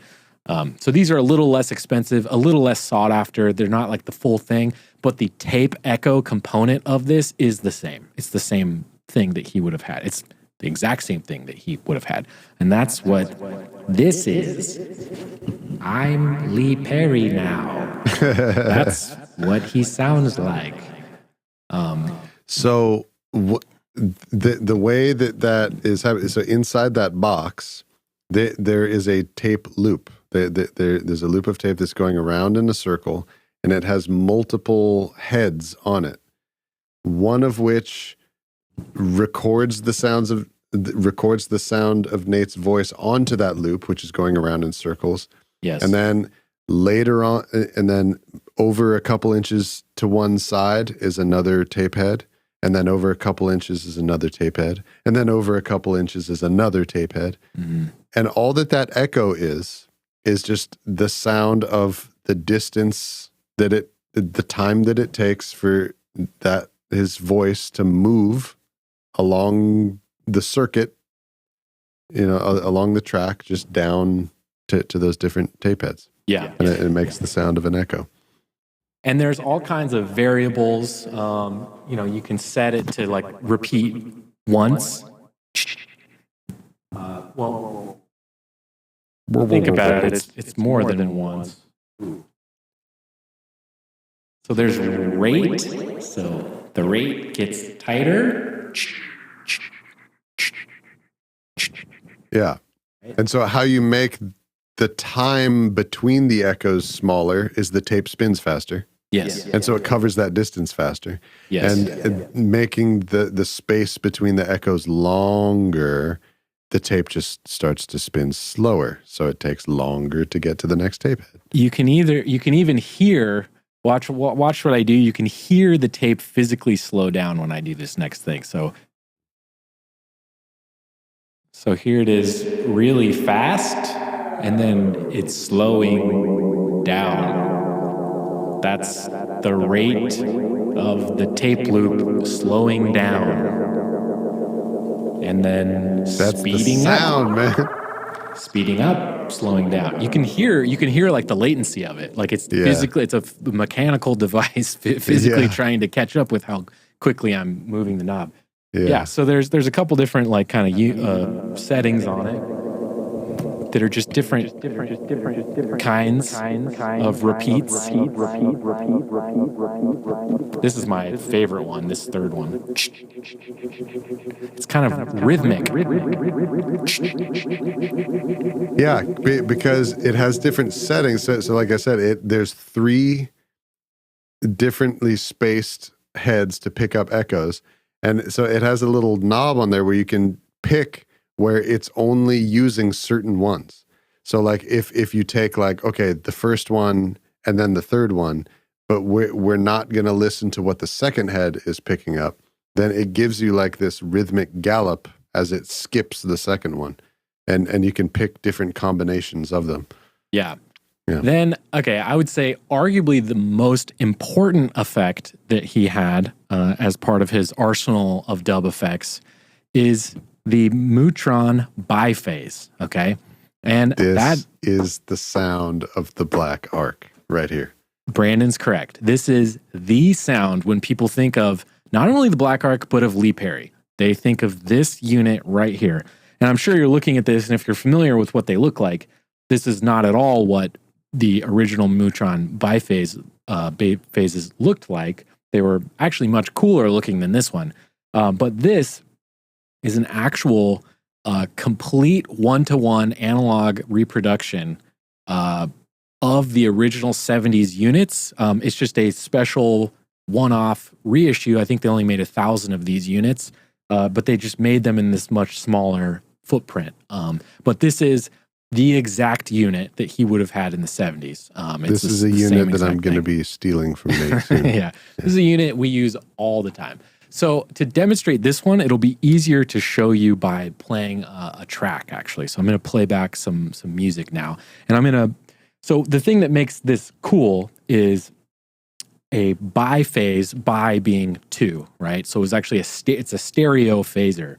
So there's actually 2 phasers in it. And depending on how all these knobs are like, it's like ways to like route it. There's like switches and knobs to route the phasers into each other certain ways, to reverse them in other ways. There's like rates of phase and feedback and all this kind of stuff. All this kind of stuff to make just fun, trippy phaser sounds. I'll play you some drums and bass without anything on them, okay? Mm-hmm. Right? So this is drums. Now listen to the drums. Here's some spring. There's a little spring. We'll do a little bit of the echo.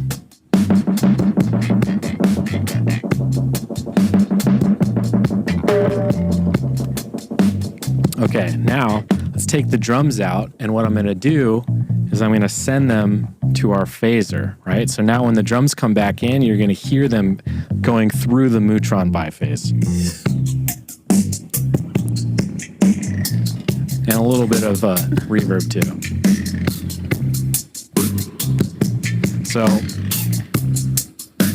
So now this is like a really slow phase. Okay. Now you can speed the phase up.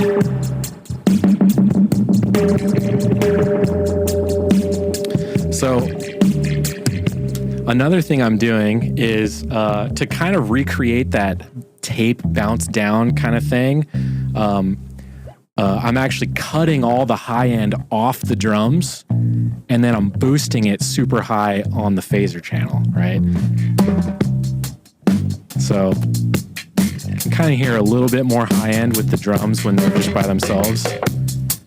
So now let's cut all that high end off, right? And now when we bring the phaser in,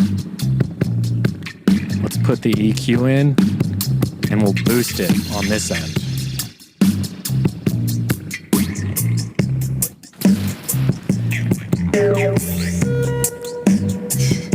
Dope.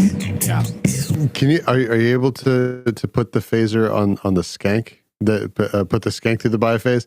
Because I feel that that was the most prominent place where Lee Perry would use the biphase on the skank and horns too, right? Skank, horns, drums. Yeah, we can put it on the horns too. Horns sound great with the biphase, to be honest. Ooh, that's our... Yeah. Yeah. See, yeah.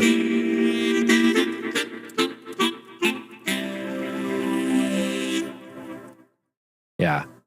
As soon as that happens, it's just like instant Black Ark. It's super sound. Black Ark. This is what he was doing.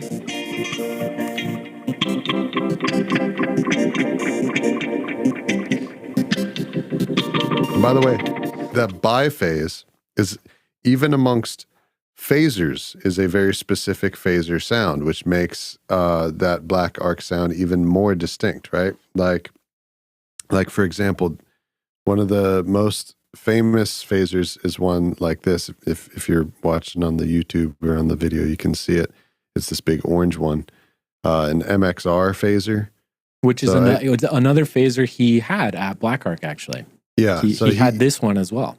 Yeah, so this is called a Phase 100. There's also an earlier version of this called a Phase 90, which has one knob. I think he had the Phase 90. That's what he had. Okay. Yeah, so like the original one, I think the Phase 90 came out in like 1971 or something like that. But so what a phaser effect is, the way that sort of like swirly effect happens is it plays back the same sound, but slightly delayed by a few milliseconds. And then how many milliseconds is it offset from the original copy of itself? It moves it back and forth. Yeah. And that gives it this swirly, swooshy effect. Yeah. The way that this company, Mutron, made that biphase, and the fact that there's two phasers that are feeding into each other and interacting with each other, it's a very distinct sound. And if Lee Perry had been making these same exact mixes, mixing the same way with a different phaser unit, it would have sounded way different. Way different, yeah. Yeah. And it's a great unit for mixing because it's stereo, right? You can use it and it can like kind of pan across your entire mix. Like it's really amazing. Not that these guys were worried about stereo too often, but... Yeah, Lee Perry didn't use it in stereo. Yeah. But I'm positive he used both channels. You know, he would route everything into each other and all that. But yeah, so I would say the tape bouncing thing and his effects, if you want to know how to kind of shortcut, if you're a producer out there and you want to shortcut your way to the Black Ark sound, I would say a biphase, a spring, a tape delay, and some clever bouncing techniques. Maybe just EQ off the whole top of your mix too. You'll get there. Yeah. You know, something else that I'm really realizing right now too is that sort of in the same way that the studio itself could become super customized because there was only ever one technician ever using it. Right. In the same way, what other music was coming out of Kingston where there was only one technician involved in the entire production process? There's only one engineer that was You know what I mean? The wild thing about that in particular is that there's like super conflicting information on like who even wired it up for him, because he didn't do it. He didn't know how to do it. If I'm being real, he knew how to use everything. He knew how to use it, but you're right, how to install it. He didn't install it. Yeah. Now there's multiple stories. There's in one book I read that it was Errol Thompson, who was another very famous engineer, and another engineer who lays claim to possibly inventing dub as well. So one book I read, I believe it's in this Perry book, read that Errol Thompson wired up the Black Ark for Lee Perry. Okay. In the King Tubby book I read, King Tubby... You and your books. Yeah.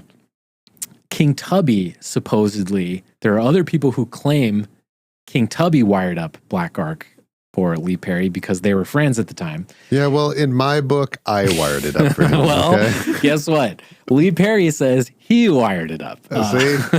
See? And Lee Perry claims that no one else, this is quote, Lee Perry quote, no one, not even the great King Tubby, could get sounds out of Black Ark. Only I can do it, right? So he even used King Tubby as an example of like, King Tubby went to my studio and he didn't know shit from dick. Like he didn't know how to do anything when he went in there because I wired it up, right? Right. Yeah, I see. Like it was set up in a super idiosyncratic way. Yeah, that he would know how to use. And I would believe that if he did it, he would be the only one who knew how to use it. That's called job security right there, man. You know, if no one else knows how any of this shit is plugged in, then they need me.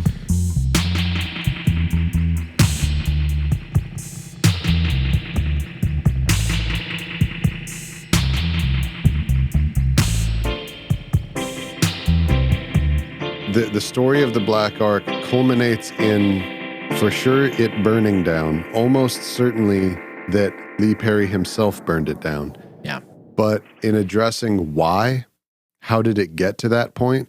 It's so fascinating to me because it, much like how I was talking about like the normal world and the spiritual world, like there's two realms of explanation. There's one that is very mundane and very like based in like the struggles and stresses of real life, such as that he became the focus of like mooching and like threats of violence and threats of extortion and threats of blackmail from, posers within the Rasta movement, from gangsters, from thieves, from the police themselves. Yep. Because if they know that you got money, I'm going to show up to take my piece of your money from you, whether I'm police or whoever I am, right? And guess what? Or he did that whether shit I'm too. asking it, right? He did that shit too. He did that shit to other people.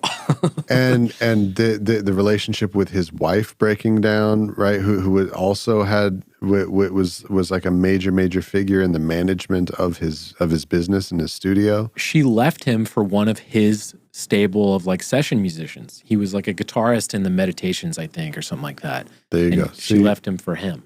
So these things mounting on this person's mind, right? Even in the absence of this whole spiritual world, this is still leading down that path to this guy's going to burn down his studio, right?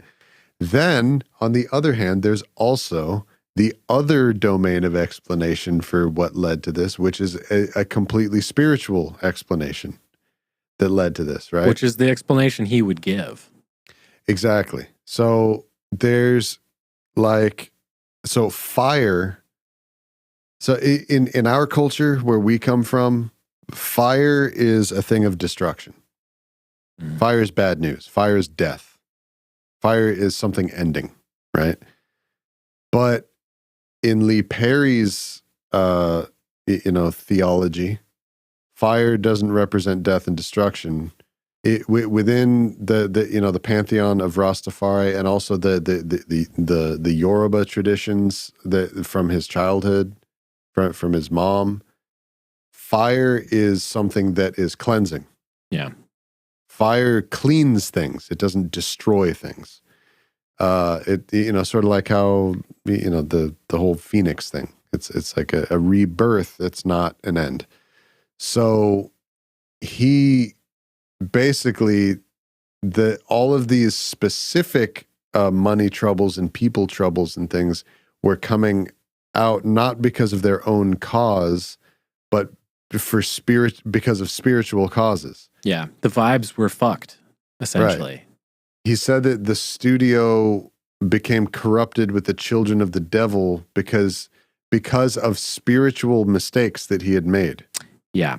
Right? Like he had intermingled sin with this holy place. With holy, exactly. Built. He had intended to create this studio as a place of holiness, of righteousness, of goodness, to be the voice for what is holy and good, you know, from the Bible, from God, from Jah, from Rastafari, you know.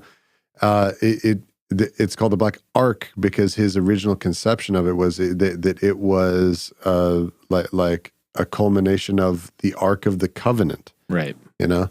So here I've or even Noah's Ark too. I've heard him refer to it in like Noah's Ark terms as well. And just like him, like how we were saying, the one word is going to mean all the different meanings of ark. It's multiple, right? Yeah. So I have quote time. Ready for quote time? He said, "You must be born again." The name of the studio was supposed to be the Ark of the Covenant, but like I'm saying, I did want to help everybody, and I did believe that everybody was God's children. So the devil have children here too, like some of the people I let into the ark. I should not do it. That means to say I know I commit a sin and corrupt the ark. It's supposed to be named the Ark of the Covenant. I call it the Black Ark because I want to help black people. But I was biased because I was following some of the Nyabingi. Some of those Nyabingi dread, they don't like white people. They were all biased and black-hearted, and they think white people are the devil. So then I build the ark, and I was only defending black people. I wasn't defending white people, and that wasn't right. And in the end, white people were defending me. So how low I was sinking, that's why I had to burn it down and born again. Yeah. And specifically, do you know the Nyabingi he's talking about? He specifically refers to the Congos as demons.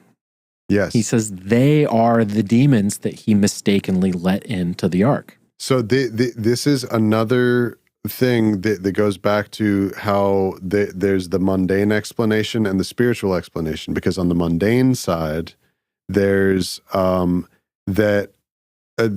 Holy Trinity of albums, right?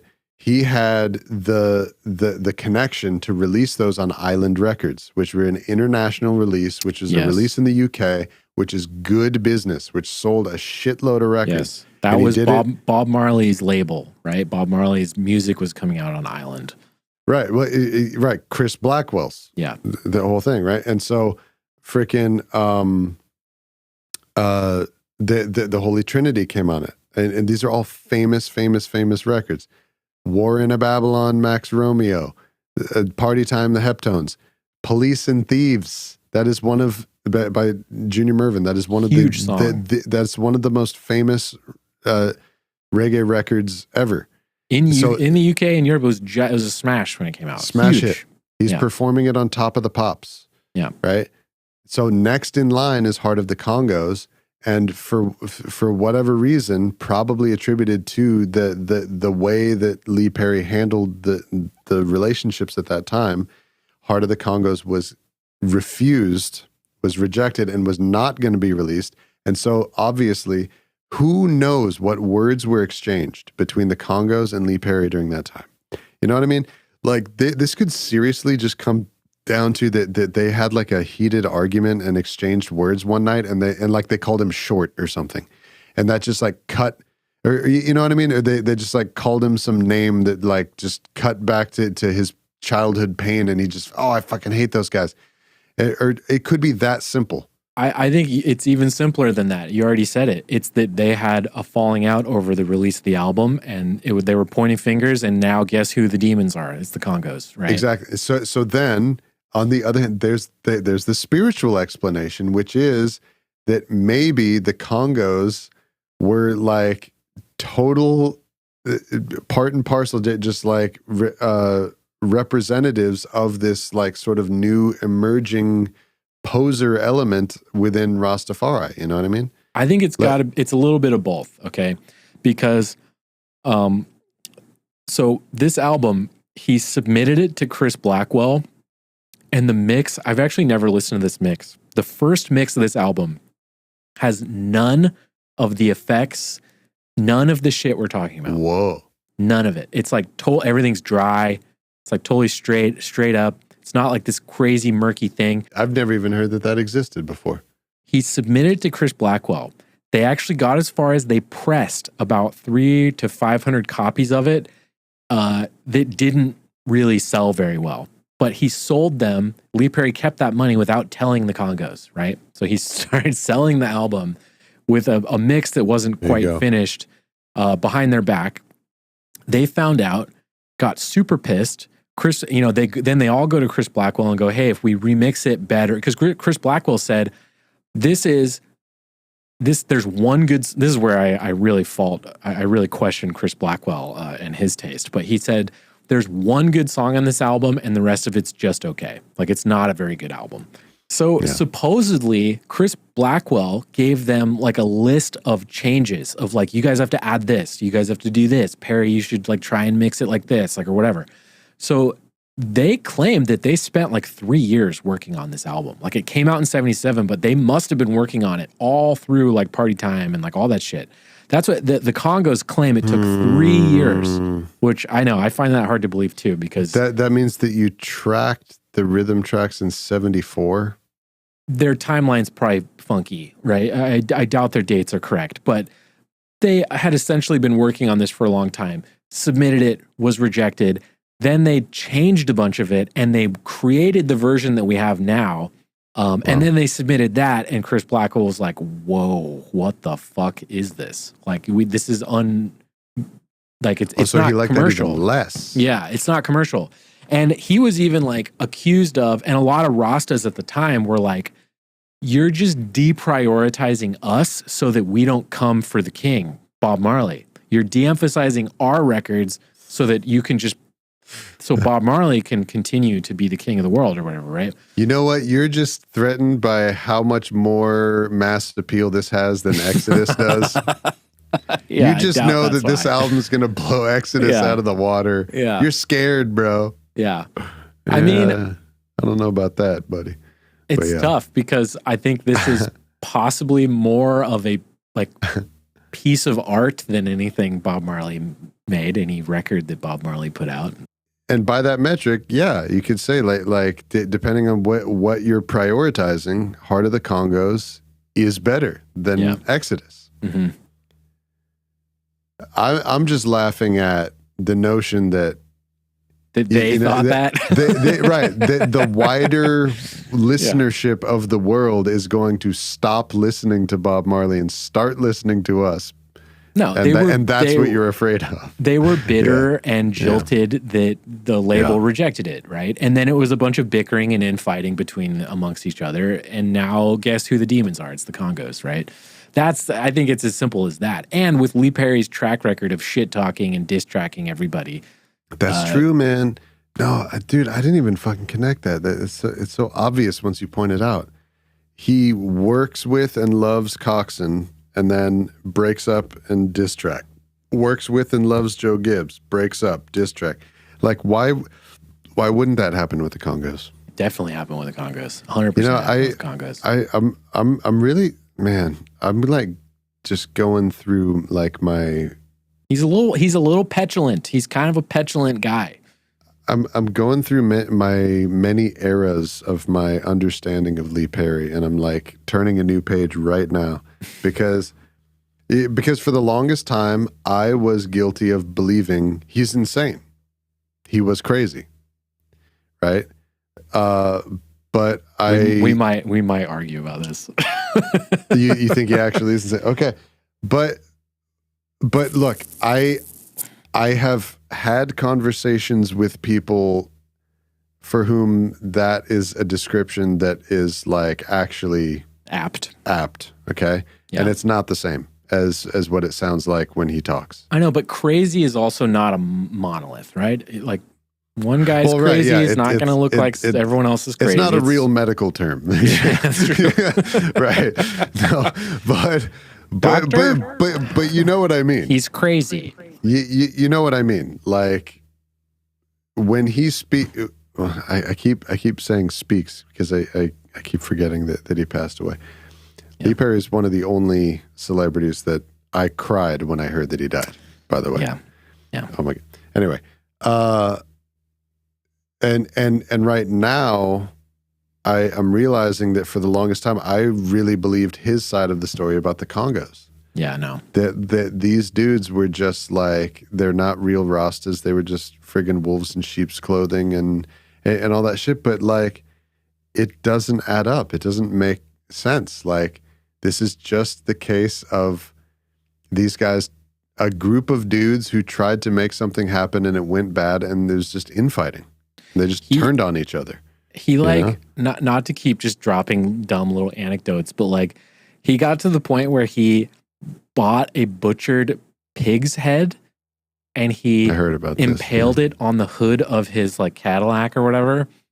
And he drove around Kingston with this rotting, maggoty pig head on his car, specifically to try to drive the dreads away from his property because like eating pork is like, you know, whatever in their religion, it's bad. So in the beginning of 79, he begins the process of trying to drive all the people away from, he's pulling the plug on the commune. Yeah. Right. And to like, look, I'll say it right now. I do think that he had some kind of undiagnosed mental illness. I really do believe he did. Now to add credence to what you're probably feeling and what you think, he did say on numerous occasions, like when people were like, dude, people think you're losing your mind. He's like, I know I'm acting this way because I want to get everyone away from me. Like I'm trying to get people out, you know? But here's the thing. Exactly. It was an expression of get away from me. Then he substance abuse. Yes, and substance abuse. Like, if that's true, then he kept up a remarkable bit for like 50 years. Well, no, because when he became a much older man, he got way more lucid. He did, but like, man, I don't know. I just don't know. Some of the things he does, I just, even if it's a bit as like an artistic bit, to even conceive of doing that as an artistic bit is something only a crazy person would do, right? Like you'd have to be kind of mentally ill to even think of that, even as a bit. And I don't think it was a bit. I honestly don't think a lot of this shit was a bit. Like, yeah, no, I don't think he was faking any of it either. I don't think that this was a stone cold, just person just completely in control of his wits going, oh, I know. I'll just act weird so that everyone leaves me alone. That's what he says, though. But look, later in his life, he attributed a lot of his various mental states to too much weed and alcohol, right? And this is like a thing that you can see examples of in many other people, is that there's a period in the middle of someone's life where their mental state is really exacerbated and they end up going to unhinged places that they come back from later. Just from this time of just using too much mind-altering substances like that, and that was what had led me to my earlier belief, like, oh damn, Lee Perry was a producer who was literally crazy. But it's because of how famous and how prominent the video footage of him during that time is, of him twirling around in circles and walking around the burnt remains of Black Ark after he defaced it even more after it was burned down. It's not that it looked like that and then he set it on fire. No, it looked like that, then he set it on fire, then he drew on it even more and kept living there and kept doing even more rituals in the place, right? And is during this window of time where he was unquestionably, to me, unhinged, that I then mistakenly attributed to his entire lifetime, assuming that he was born with that state of mind, and he made all of his ska and rock steady and early reggae music with that state of mind, and which is not true. He didn't, I think, like we illustrated, the pressures of making all this music constantly, no sleep, probably weed psychosis. Let's be real, smoking way too much weed and kind of tripping out a little bit, drinking way too much. And that combined with, yes, him losing his and this wife. is not a normal person. Crazy shit like that happens to normal people who do that. Yeah. This is a man who, like we said, was a conduit to the fucking spirit realm. Yeah. Yeah. What is going to come out of this person from those circumstances, living that way day in, day out for 5 years with no break? I think that all that can be true. And the way, unfortunately, maybe our society would diagnose all that is that, he's suffering from some kind of mental illness or break. Maybe it was just like a psychotic. Maybe he's not crazy. He's not it's a crazy. fugue state, like in Breaking Bad. Yeah, like he's not. I think you're right in that he's not crazy, but I do think that he suffered some kind of psychosis during this period in particular, where it was just like he snapped. Right. There's an important lesson that can be brought from here too for all of us. Which is that, like, of how easy it is to make the same mistake that I had been making, which is judging this man's entire arc of his entire life based on the footage that I had seen from him just in the lowest time of his life. Yeah. Because this video footage of him talking and giving interviews, people from around the world flocked to him for interviews during this time of his life, by the way. Yeah. This might be the time of his life where he was the most documented by camera and news crews and shit, was during this time of after he burned down the studio and he was in his depression.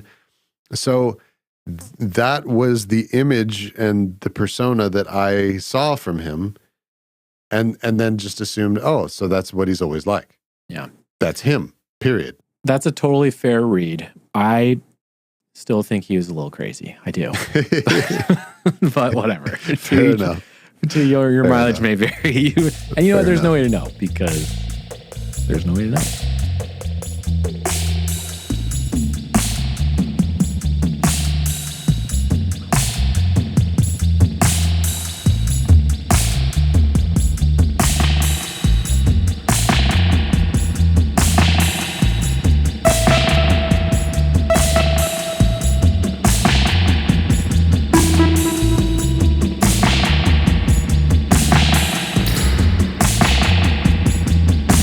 Like all the other studios, there's a stable of musicians, but it's cool because of the sort of a commune type vibe that developed over time at Black Ark.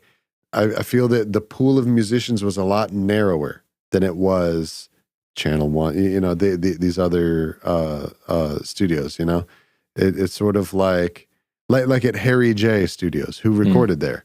Literally everybody. Yeah. They all came through there, right? Who played for Bunny Lee? Like, everybody did. Right. But during this mid to late 70s time at Black Ark, who played there, it's more narrow than that. Yeah. So it sort of got refined to a few drummers, a few bass players, and so on. And a lot of vocalists tended to really stick around. Like that was kind of his specialty, was like, he was known for voices. Like coaching and like coaching vocal groups and teaching like harmony, sort of, which I find hard to imagine because he couldn't really sing very well, But he could Rick Rubin it. Yeah, that's true. Better than Rick Rubin probably ever could too. Yeah, right. So and it was cool because the pool was smaller. These guys would sing backup on each other's records, right? Yeah. So you got Junior Mervin, you got the Heptones, you got the Meditations, you got the Congos, and so they would be there during each other's sessions and be not even just hanging out, Max but actually Romeo singing. all Max the time. Romeo. So on this record, you got two of the Heptones. You don't have Leroy Sibbles, who is the main the leader of the Heptones. You got Earl Morgan and Barry Llewellyn. The other two, I mean, the Heptones are just freaking real. All three of them are geniuses. Yeah. The Heptones, we've been talking a bit about the various Jamaican vocal trios. The Heptones had like the highest skills, man. Like some of these vocal trios are some of the guys are kind of shaky in the background at times, but Heptones are, all three of them, always on point, consummate professionals. Yeah, so you had them. It's really interesting actually, because it speaks to everything you're talking about, how this was just kind of like a big soup of like collaborative people. You got Earl Morgan, Barry Llewellyn. Then there's also Candy McKenzie, who was part of a kind of female singing group called The Full Experience. That was a band that Perry was producing at the time. Yeah, exactly. There's a mix of female and male backing vocals, which is something that you don't see a lot, but that is really prominent on like War in a Babylon and Police and Thieves, I think. Yeah. Right. Then you've got the Meditations, who are, I think, in themselves, like, are a vocal duo, trio? How many Meditations are there? I believe they're a trio. I believe they're a trio. So then there's a whole nother trio backing up the trio on this album, right? Or is it a duo? There's only two guys on the cover, but... Okay, so the Congos themselves, for certain, definitely, originally as a duo. And it's the two guys who are on the cover. There's Cedric Myton, the guy with the shorter hair there. He's the guy who sings like this all the time. Yes. And then Roy Ashanti. Yeah. Roy Ashanti Johnson is the other dude. And he has kind of the more like regular range singing voice, right? Mm-hmm. This is, I think you're about to get into it, but this is possibly what makes the Congos my favorite vocal trio, not the best vocal trio. That's the Heptones. But my favorite vocal trio, because you've got three guys, high falsetto singer. You've got kind of a mid-range, more like tenor singer. And then you've got Waddy Burnett. Waddy Burnett, who has possibly the deepest, most like low the best voice. Seaport town. Yeah. So he wasn't in the group. They were a duo. This was around the time when he joined the Congos. Right. So Perry knew him and had worked with him on other shit, and told the other two Congos, "Hey man, hey guys. You guys are great, but you need this guy. Like, you have to get this guy in the group." And the other Congos were kind of like, I don't know about that. And then it was like, they said they recorded with him on one day, and that day became a full-fledged member of the trio because Lee Perry was on the money with that suggestion. Waddy Burnett, possibly his most famous contribution to recorded sound, is he is the guy who does the mooing of the Lee Perry cow sound. Which, I don't know whenever Lee Perry had a cow on a song, which is more than once. All the time. All the time there's a cow mooing. Isn't there one on this? Isn't there one on Fisherman? Yeah. That's Waddy Burnett doing that. And then they took that and he samples it. He puts it on like Super Ape. It's on like every Lee Perry album. It's on everywhere. Many things. Yeah. So on Lee Perry's excellent suggestion, the Congos, who were a duo, became a trio. And then the other just notable name we got to talk about him is Gregory Isaacs sings on this as well. He sings on La La Bam Bam, I think, is the only one he sings on. I think that's what I read. I believe that's correct. But yeah. again, it speaks to you can't hold down Gregory for more than a single day appearance. Yeah, that's appearance, true. man. That's true. He's got places to be, man. Yeah, Have you seen him? He's got other studios to be at. Yeah, that's, dude. That's what he does. You can't tie down James Bond, dude. No, man. You get him for one night and then he's out of your life. You know? Yeah, exactly. Yeah. Yeah. So,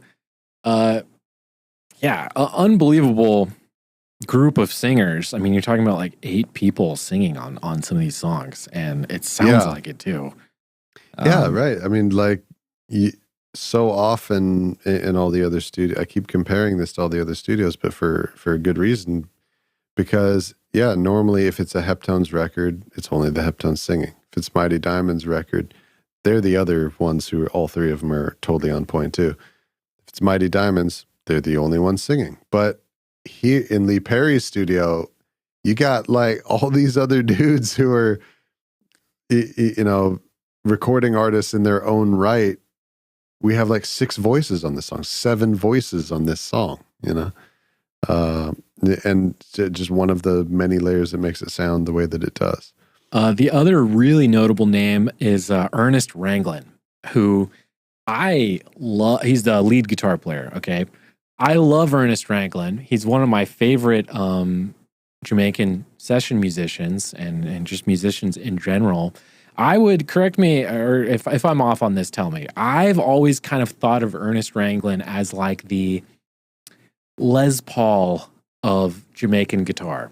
And by Les Paul, I mean the guy, not the guitar itself. Like the guitar player Les Paul. Yeah, right. He's like the Les Paul, like the Django Reinhardt of Chet Jamaica. Atkins. Yeah. Like he was that type of player, especially in the early 60s, coming right off of ska.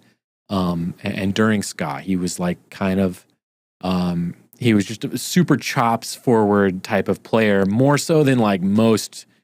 There's not a lot of Jamaican guitarists that play quite like he does with like the kind of dexterity that he had. Right, because the majority of the guitarists who were in this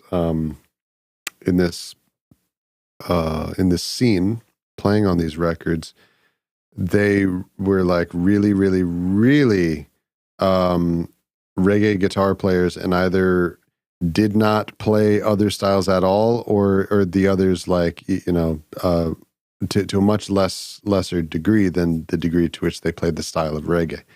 But Ernest Ranglin was just as strong of a jazz player as he was a reggae and ska player. So he kind of had feet in both oceans there.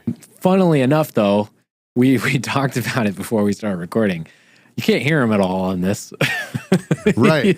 So he's very distinctive. If you go and listen to his own records, like Ernest Ranglin records, you'll very quickly like get notice like his very distinctive style and fast and intricate style that he plays with.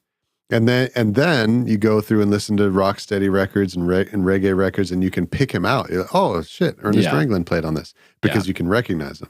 Yeah. But then you listen to Heart of the Congos. I cannot find him. It's tough. Honestly. It's real tough. I think there was one song where I was like, oh my God, there he is. But it's tough. I don't know what songs he's on. It's honestly really hard to tell, but he's in there. He's on here. Yeah. Other Reggae Summer alumni, Sticky Thompson is back on here again as well. I'm less familiar with a lot of the other people. Well, you got Sly Dunbar's on here. Yeah, right. So the song Fisherman, has a particular drum and bass duo. So Paul Douglas played drums on Fisherman. Who is Paul Douglas? Paul Douglas is the drummer of Toots and the Maytals. Gotcha. He was like Toots and the Maytals' like band leader. They had, I think we may have talked about this in the Bob Marley episode, where the Wailers sort of left this session player circuit and were attached to Bob Marley and were just his band, Yeah. And a similar thing happened with Toots. You know, he was successful to the point where he could really do that. And so that band, a group of musicians just stuck with him and went around. And Paul Douglas was the drummer and like the band leader of that band. Mm. But, you know, he came back through and still did sessions here and there. And Fisherman was one of them. Mm. And then Jeffrey Chung played bass on Fisherman. Jeffrey Chung was one of the guitarists that I mentioned before when we were highlighting the Chinese Jamaicans and their contribution to reggae. So, but just on that one song, Fisherman. Then for the rest of the songs, it's between Sly Dunbar and Mikey Richards playing drums. And for all the rest of the songs after track 1, the bass is played by Boris Gardiner. Hmm. So I'm not familiar with Boris Gardiner. Okay, excellent. So this is the next bass player that I want to feature here, because we talked about Flabba Holt in these episodes so much, and you know I've told you, and I stand by it. He's my favorite in my opinion. Flabba was the best, but man, there are some other great reggae bass players that those who care need to know about.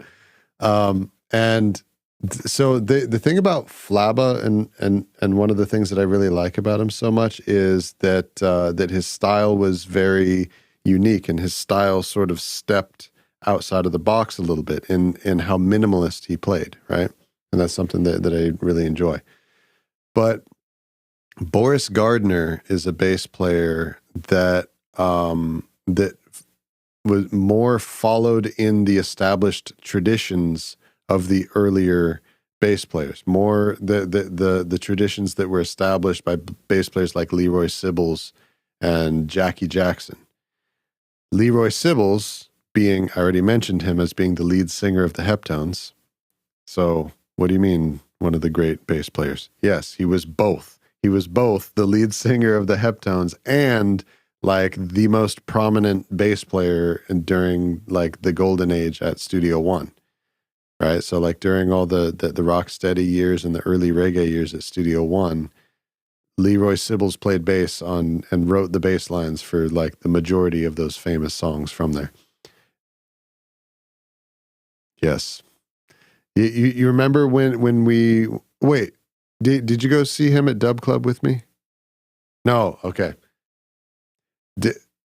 Halfway through the show, they bring him out a bass. So now there's 2 basses on stage, and they just put a bass on him just so that he can do a showcase and just take you through all of his fucking famous bass lines that he came up with. You know, like the full up bass line that passed the coochie on the left hand side. Why am I miming it? I have a bass right here. Wait. Okay. The past the coochie bass line.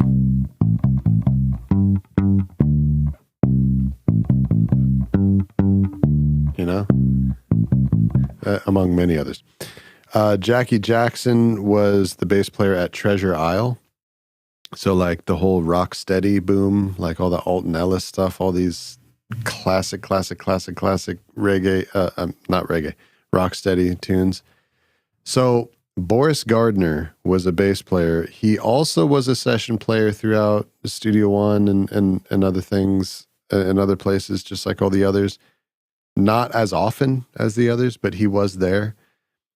His most famous contribution to the lexicon was he was the dude who played the real rock bass line, right? The Armageddon time bass line.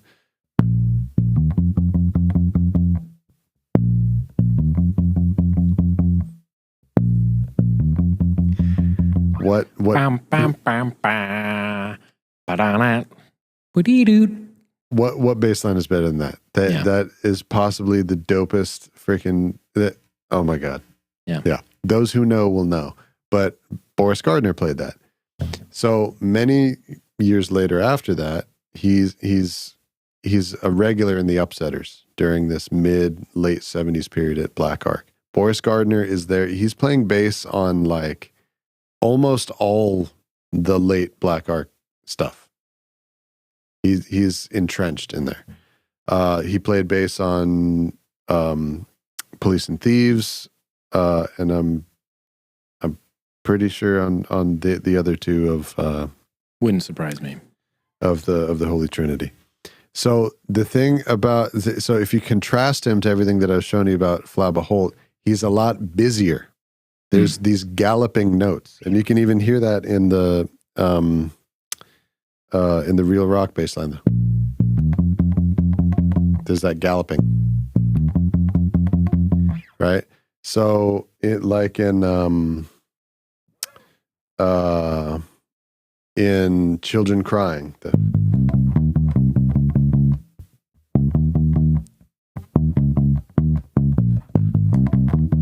Yeah, much busier.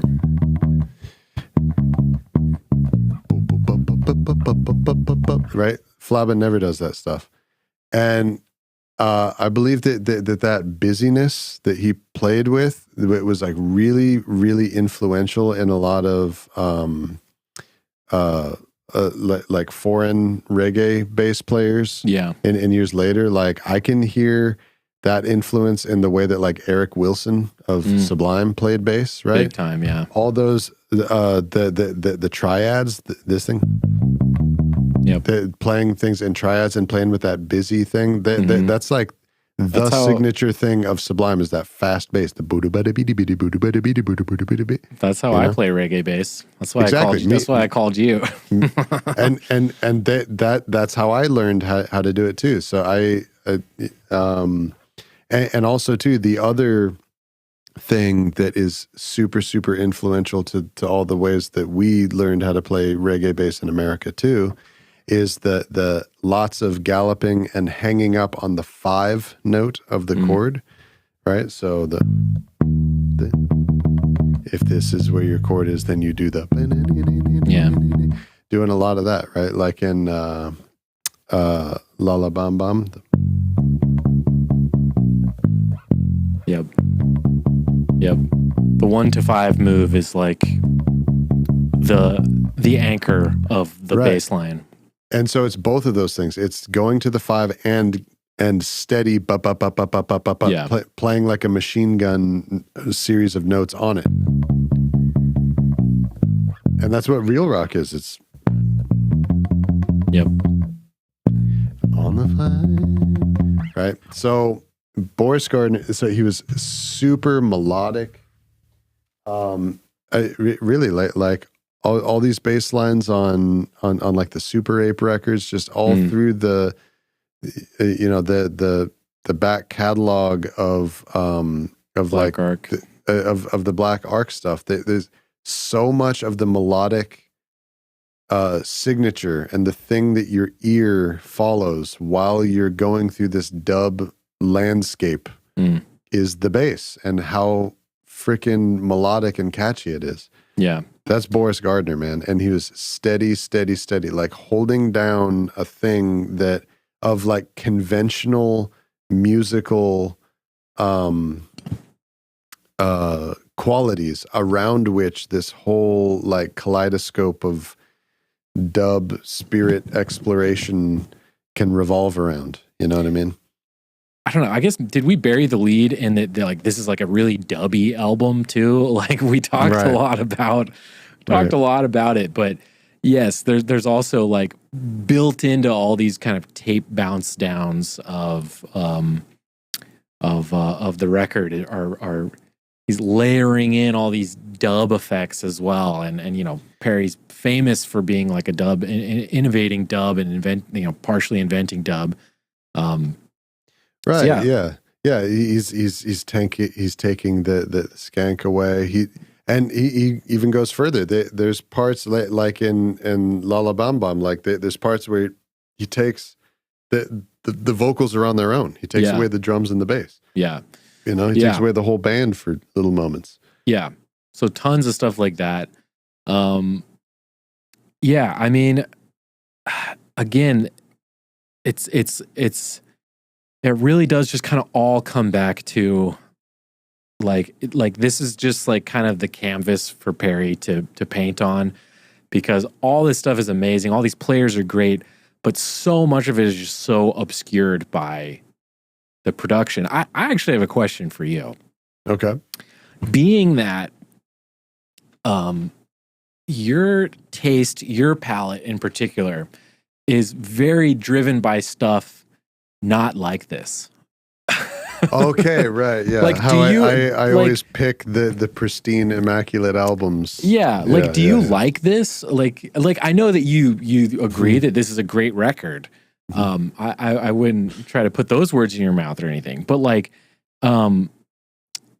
did it take you a long time to come around on this? Because for me, it did not. I like immediately like loved how weird it was, but no, it didn't take me a long time. I do, and I did immediately love this non-pristine style that this has, and I really do enjoy me.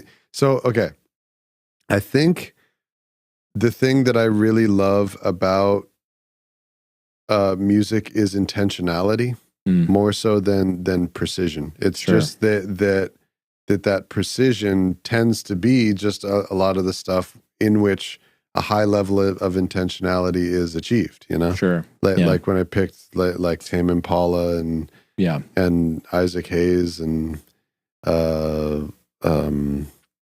Night Nurse and all these things, you know? And so when I listen to an album like this, I hear a high degree of intentionality. Yes, this doesn't sound this way by mistake, or by carelessness. This was like a commitment that they all made for however long this took to make, years according to them. The music that I hear that instantly turns me off and I get annoyed with very quickly, and I have no desire to listen to it, is when I can tell, and I can't tell how I can tell, but I can tell that this sounds this way not on purpose. They just started recording and they figured, well, this is what you're supposed to do, right? I mean, this is how you make it. This is how you record a singer. This is how you record drums, right? Let's just do it. Let's just paint by numbers. We made a record. It's our song. And the reason why we made it is because we wanted to get our song onto a CD or, we wanted to get it recorded so that we could sell it and show it to everybody. So here, we did it. Technically, we did it. Here, listen to it. You know, I don't think that it's bad. I personally just don't enjoy it. Sure. And music like Heart of the Congos, I feel the same enjoyment that I feel when I listen to Steely Dan, which is that somebody had a vision and was like, in my head, it sounds like this. Yeah. And I'm going to get it out into the physical world. Right. You know? Yeah. That's what I like. Yeah. I agree. I agree with you. I personally think we should just go to Standout Songs. I don't have a whole lot else to say without just diving right into the songs. Yeah. I mean, well, just one last. I just want to throw one last little credit to the Congos. You know, the performance, the way that these guys, a lot of the great reggae records I enjoy because of how dope the backing band is. Yeah, and as long as the vocalists don't do anything that is just nails on a chalkboard, you got a golden reggae record, in my opinion. You know? Yeah. But these dudes are singing and performing and bringing that Rasta spirituality in a very unique way, I feel. And it's not cookie cutter. It doesn't resemble the other bands to the left and the right of them.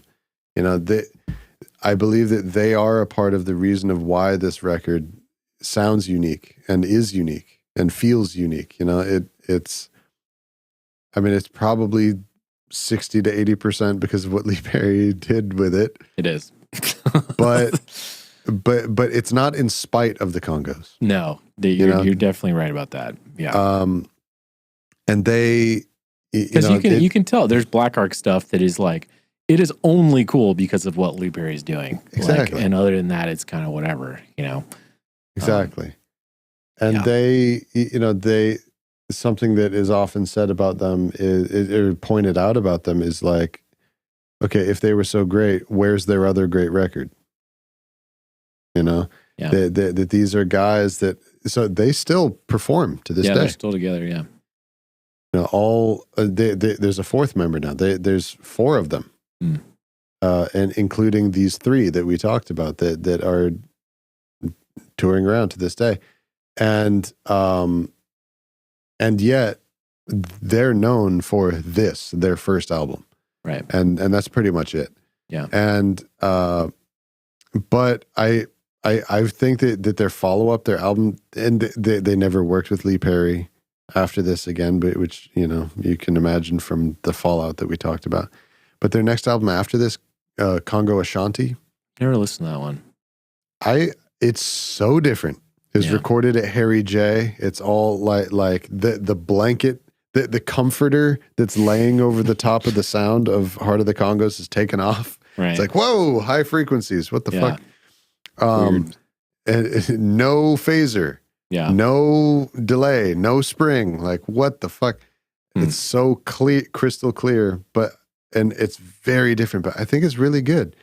There's a song on it called Education of Brainwashing. It's so good. And still incorporated in this is like inventive and unique songwriting that I think is a lot different than a lot of the other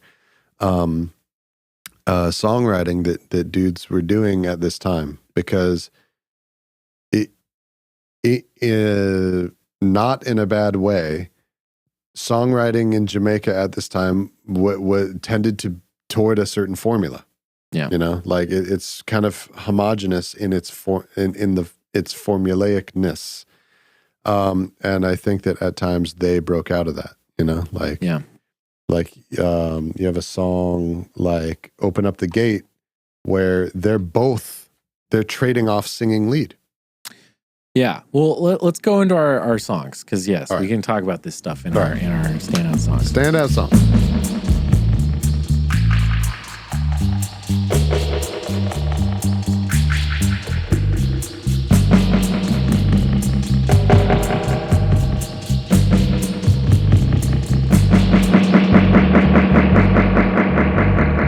Honestly, I love every single one of these songs. I was really what I was trying to do before we started recording was like, maybe I'll pick the two that I don't like. And I thought about those two a lot. Which ones are they? I was going to say the ones that I didn't like, which I do like, are Lala Bam Bam, which I think is maybe one of the weaker songs, maybe Solid Foundation, I would say. Okay, we're not friends anymore. I know, right? There's nothing wrong with those songs. There's nothing wrong with those songs. I think the obvious one, and maybe this is the one I'll start with, the obvious one that I think like will kind of determine, is like the litmus test for like how much can you get into this record, is Congo Man. Like, if you can love Congo Man, then this fucking record is for you. If you don't like Congo Man, and if Congo Man starts to feel kind of long and a little kind of like, whoa, like what is this? Like what is this? This record, this might be advanced studies. You might have to go. You might have to go back to page 1 of the textbook and start over. We're a long way from Exodus. We are. By the time that we get to Heart of the Congos, and we are 1,000 miles away from shit like Gregory Isaacs, like Night Nurse, Night Nurse, and what an apt title, because it resembles Heart of Darkness, right? Yeah, which is a story about beginning shallow in the jungle and slowly going deeper and deeper and deeper, farther away from civilization. Yeah. We are approaching Colonel Kurtz right now. Yeah. You're right. Yeah. So I used to, when I first got this record, when I first got into this record in high school, it was probably junior, senior years when I got into this album for the first time. Yeah.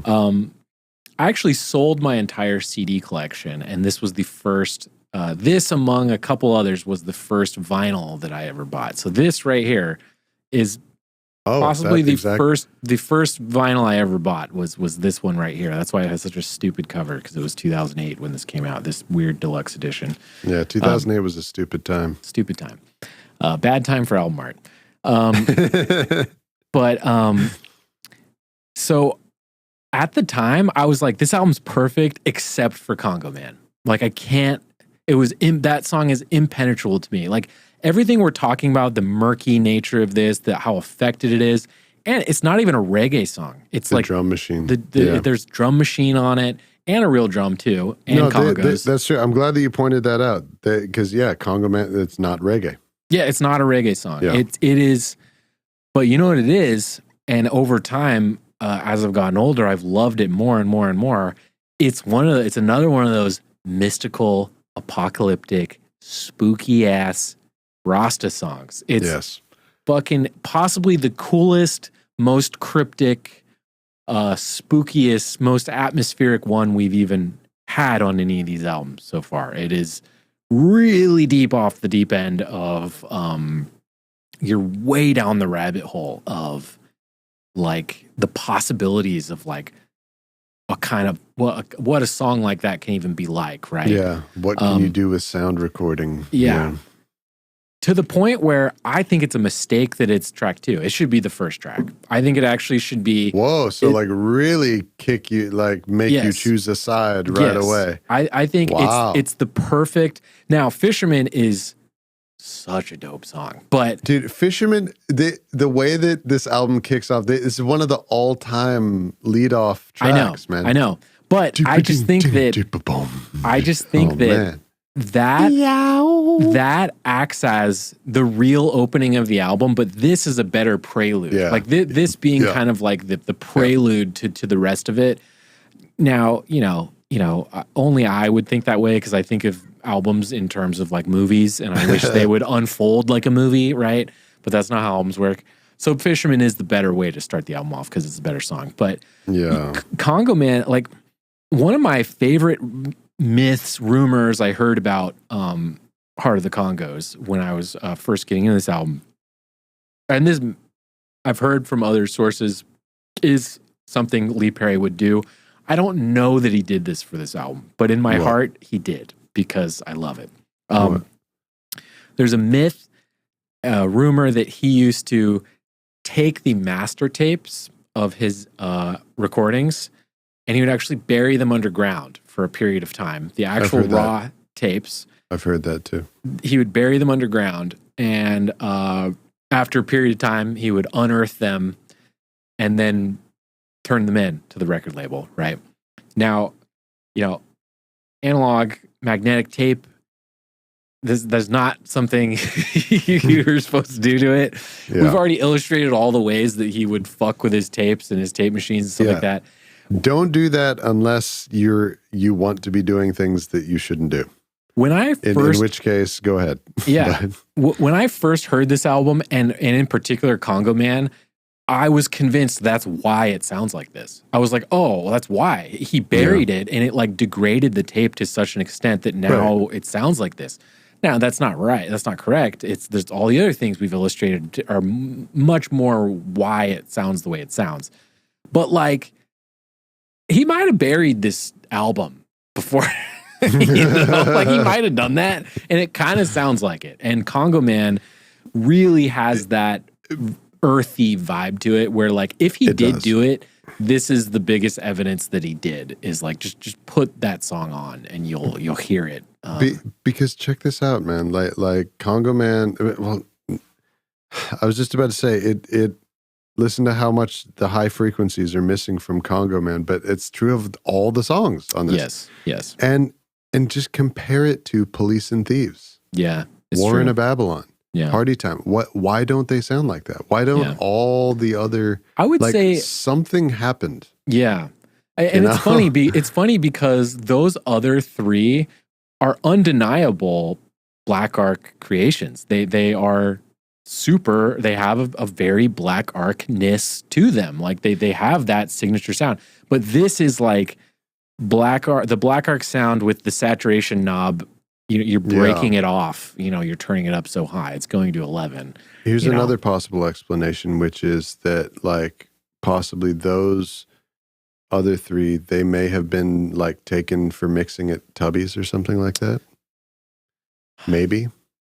I don't know. Or somewhere else. Yeah. I mean, I don't think so. I think he did it. I think that it was more just that his process at this point had gotten so deep that like his shit started to just sound insane like it does on this. So yeah, Congo Man, for many reasons, it's not a reggae song, which makes it unique. It's got a drum machine on it. It's really spooky. Yeah, it's really cool. It sounds like talk about sounds like music straight from Africa. It sounds like African music. It does not sound Jamaican really even. It also has things that remind me of and is possibly overtly influenced by things like On the Run. On Dark like Side of the Floyd. Moon. Yeah, right, exactly. The second track of Dark Side of the Moon, the way that you drop your dope jam right out the top and then drop into track 2 with on a drum machine. You're making me like the track listing more. Thank you for that. Yeah, that's the way that I've always heard it, is that it serves the same purpose as On the Run does on Dark Side of the Moon. I like that a lot. And it also has similarities to some of the Beatles tracks, like some of those like Within You, Without You. Exactly. Yeah. Those like droning sitar songs on one chord and stuff like that, just like a meditation, like the way that their voices flow through, like how John Lennon's voice does Within Without You. Like I wouldn't put it past Lee Perry to be like specifically influenced by these things. He was a huge Beatles fan too. Yeah. He loved the Beatles. It's just, what it is for me is it's out of Africa comes the Congo man. It's the perfect way to open up to this music. Like it's so cool. Anyway, so I won't belabor Congo Man anymore. Congo Man went from easily my least favorite song when I first heard this record to like might be one of my favorites now. Like it's the one I have the most fun exploring all of Perry's textures and everything that the musicians are doing. It's a really unique track. Yeah, it is. Okay, the next one I'm only going to do, I might have to do 4. Fisherman, which I feel like you're going to pick 2. So maybe... Nope. Neither Congo Man or Fisherman are on my list. Fisherman. Proceed. Fisherman is, in my opinion, the very best song on the whole album. It rocks. It's a great showcase for the Congos in particular. It's their most famous song. It's their most famous song. And the thing I love about it, my favorite thing about the tune is all 3 of them actually trade off singing lead in the one song. Okay, right. I think how I was pointing out about Open Up the Gate. How the 2 of them pass it. That's right. I didn't even notice. On Fisherman, 3 of them pass around the lead vocal mic. Yeah. When does that happen? Never. Okay. This island, this time, is full of vocal trios. Yeah. And some of them, like Culture, pass the lead vocal around not at all. Yeah. It's always the same one of them that's always singing lead. But the most that they share it is like in a Beatles type way, where, okay, you sing lead on this song, I sing lead on this song, and you sing lead on that song. Mm-hmm. But Congos, no, man. They're like, let's all sing within I'll the sing same that part, and you sing this part, and you sing that part, and we'll rotate who's singing the lead. It's awesome. And the cool thing about that, it goes beyond just the fact that they're three guys taking turns. It's the fact that each one of them sits in a completely different register from the other. There's no overlap in their registers, right? You have one guy who's the deepest like Barry Manilow voice you've ever heard. You've got one guy who kind of sings the best collie in Seaport Town. Exactly. Yeah. You've got another guy who sings in kind of more a natural, normal register. And then you have a guy up here who sings in the most exaggerated falsetto you've ever heard. Like more than Junior Murvin, I think, too. Right. Exactly. Junior Murvin sounds like a silly, silly man. And then you hear Cedric Myton and it's like, wow. Like, whoa, this is way up there. This is a whole vibe. And weirdly, Cedric Myton, if you had to pick one of them as like the lead singer on this, it's him. It's him. Yeah. He's the one that's on the most of this, is the falsetto guy. That's right. So yeah, Fisherman. So dope. I heard someone compare the lyrics to Fisherman as like, we're fishing for songs, or like we're out there like fishing for listeners almost, or something like that. And it's like, in that sense, I love it as a first song, because it's like, you fucking hooked me, and you're reeling my ass in. See. Like I can't, you got me by a fucking cheek now. Yeah, see that sounds like a Lee Perryism right there for sure. Like, we're gonna lead it off with the hook. So my third pick is The Wrong Thing. That song. I think that song just has possibly the most beautiful melody on the whole album. It's very like, yeah. He sounds really beautiful. Like he's singing a fucking Judy Garland song. Yeah. It has this very like lullaby quality to it. It's like a 40s song. Yeah, it's this very lilting, sweet, like tender melody sung in this extremely high falsetto. It's beautiful. I won't go too deep into this one because I am going to pick a fourth one. Oh, you son of a bee!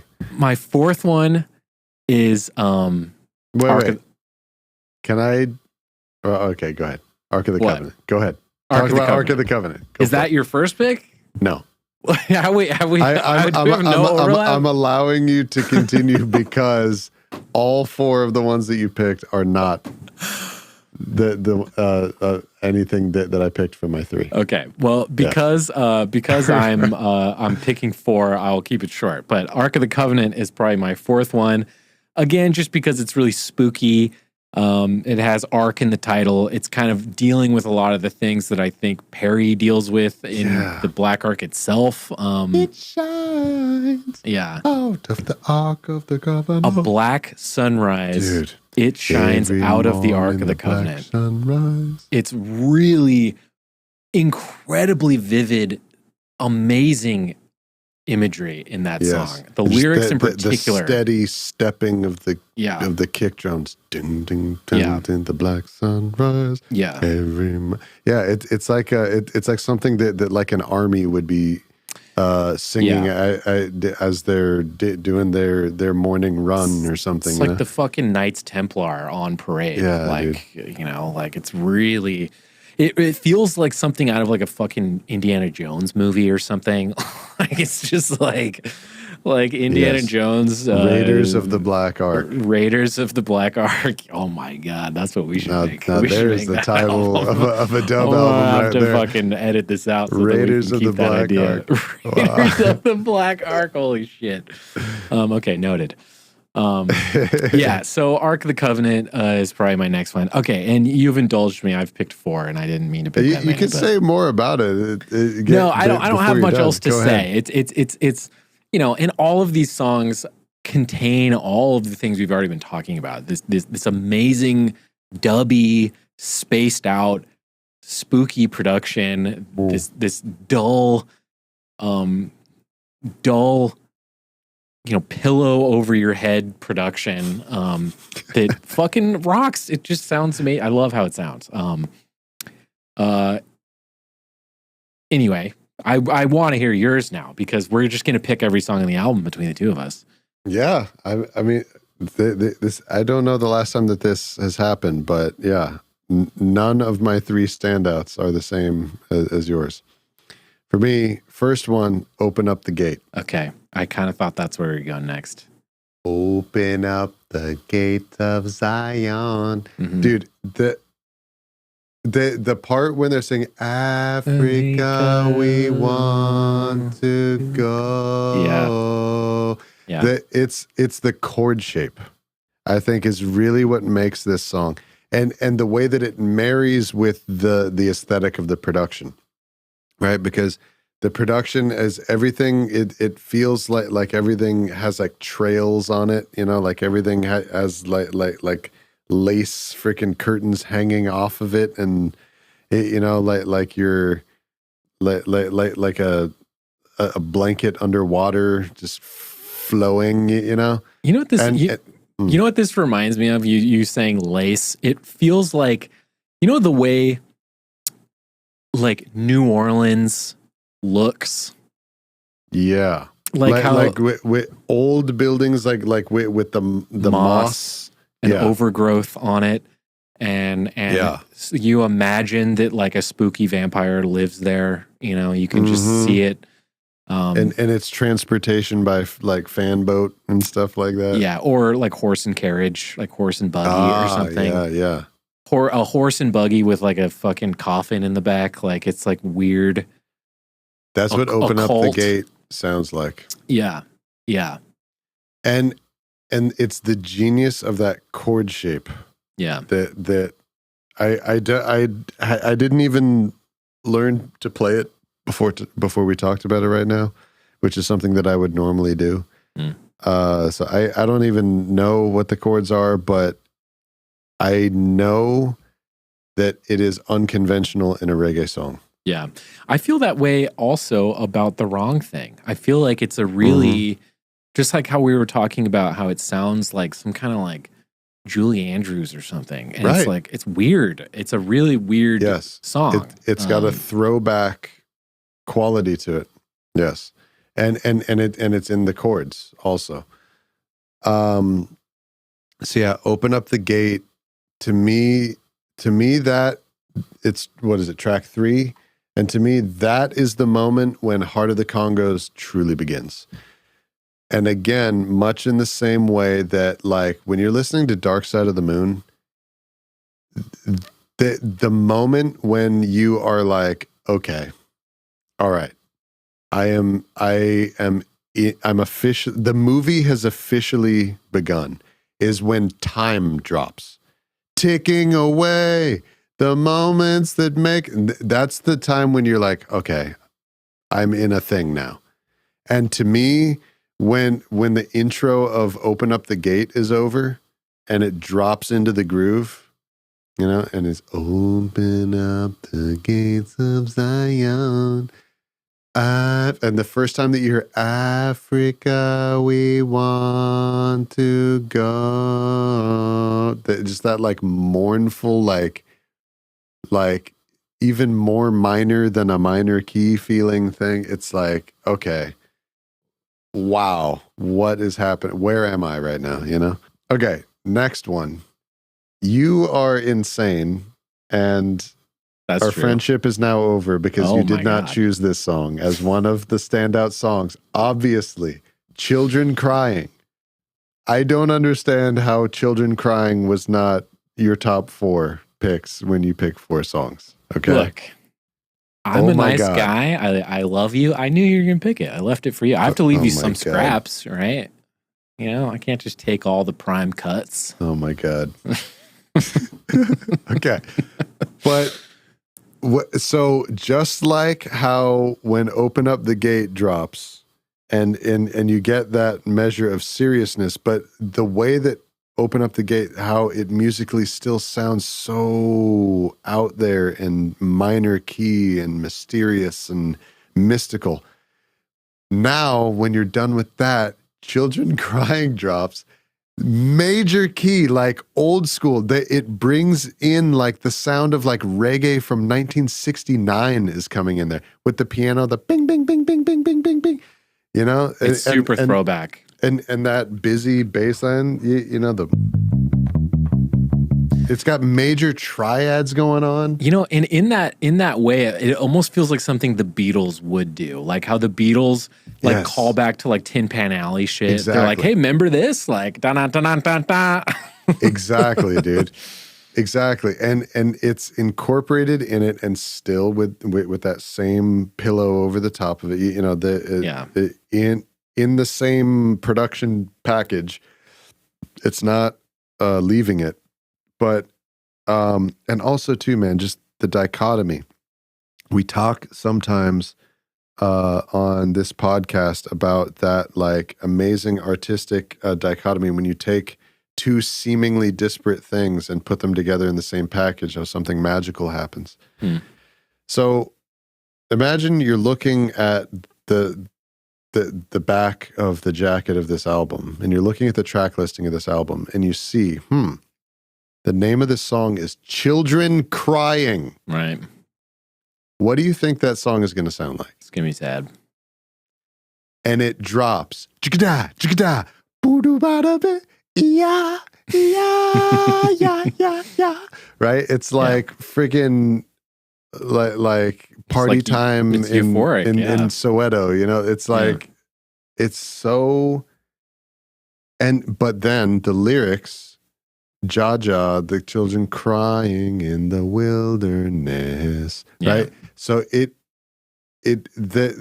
I love the juxtaposition between this like happy music, sad lyrics. Happy music, sad lyrics, baby. Yeah. Come on, man. Like what what is more like, dude, there are these innocent babies. It's the freaking Sally Struthers commercial, you know? Yeah. Like feed these poor children, man. Oh my God. Please. So there'll be no more sufferation. Yeah. It's just it's a masterpiece, man. It is and even just among take all that away. Just hey, let's make a major key reggae song that can be done to varying degrees of quality. This is pretty much as good as you can do it. Yeah. This is a high qual track. It is. This shit bumps. And in pretty stark contrast to much of this album, which is pretty dark and murky and spooky sounding. Like not a lot of major key. You keep on knocking, but you can't come in. Yeah. Keep on. Yeah, all this fucking like, we hold the mystical keys to the gates of Zion and shit. Yeah. Can I guess your third? Yeah. Okay, if you can guess it, I'll give you $10. You'll give me $10. Fuck. Yeah. Honestly, it Can't Come In? It's Sodom and Gomorrah. You owe me $10. No, we didn't say that. We didn't say that. You give me $10. No, but I did. Is it Sodom and Gomorrah? It's Sodom and Gomorrah. Okay, so I was gonna slap you if you didn't pick anything on side B. I was gonna say, fucker, you can't just pick the first four songs. Like no. Yeah. I wouldn't do that to you. Sodom and Gomorrah, man. Great pick. Oh my God. So first of all, everybody out there, this is one of the core reggae chord shapes, which is 1 to 7, right? You just play a G major to a F major. Just play a major chord on whatever you got, and then your guitar or your piano, and then move down a whole step and just play that same major chord. 2 bangs on each one, back and forth. That's one of the tried and true, man. And this song, the lyrics on this album are so biblical. This is coming from a style of music that is almost entirely biblical.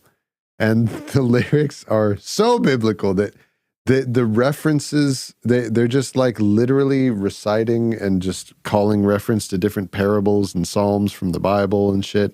You know, you got Shadrach and Meshach and Abednego and all this Daniel in the lion's den and all this stuff. A lot of it just goes way over my head, to be honest. Exactly. That's what I'm saying. Like I'm no Bible scholar. I know what a few things mean, and I'm sure those of you out there who actually are Bible scholars would know exactly what this is referring to. But sometimes the references are so deep that 7 golden candlesticks. I'm like, what the fuck are you talking about? It's kind of getting into like Black Star territory, to be honest. It's like that kind of shit. Black Star. Yeah. Exactly. It's a lot like that.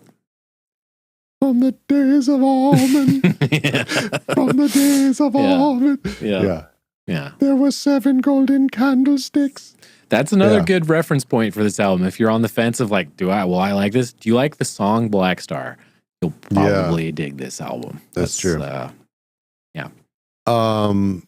But yeah, man, this is just a jam. The band is on fire. Yeah. The Congos are on fire. The tempo is so slow. We were pointing out how dope the tracks on Firehouse Rock are, and how slow some of those tempos are. Mm-hmm. Sodom and Gomorrah is like that. By the way, Nate and all your listeners as well, if you were listening to Firehouse Rock before, if you've ever been under the impression that all reggae sounds the same, and you got your mind just totally inundated with songs from Heart of the Congos right now. Which, by the way, is a baby-brained take, okay? If you think all reggae sounds the same, you're kind of dumb, and we're here to help you. Undumb you. So this is what I mean. So now that your brain is immersed in Heart of the Congos songs, now cast your mind back to songs from Firehouse Rock right now. Yeah. Think of the sound of Styles Scott and Flabba Holt playing drums and bass. How different does that feel? Yeah. And just sound. Do you really sound and feel both? Do you really? Can you really put on Firehouse Rock and then this and be like everything sounds the same? Night and day. Night and day, dude. Night and day within the same day. Yeah. You know what I mean? Like anyway. Yeah. Excellent picks. Yeah, so what did we leave out? We left out Can't Come In, La La Bam Bam, and Solid Foundation. What do we think about those songs? Those are 3 of the best songs that anyone has ever recorded ever. I agree.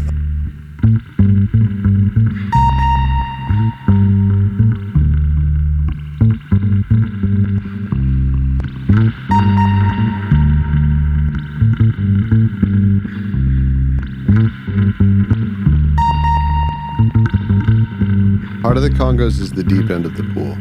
We started out with the pristine and famous ones, with the Exodus, Night Nurse, and things like that, and we did say that we're gonna go to weird places. We're gonna and I think in the 6 that we're gonna talk about, that really is 2 7s Clash, and this one, but this is as deep as it goes, I think that even in the future in future Reggae Summers, in future episodes of Playback, few albums go to the places that this one goes to. I think you brought up Trout Mask earlier.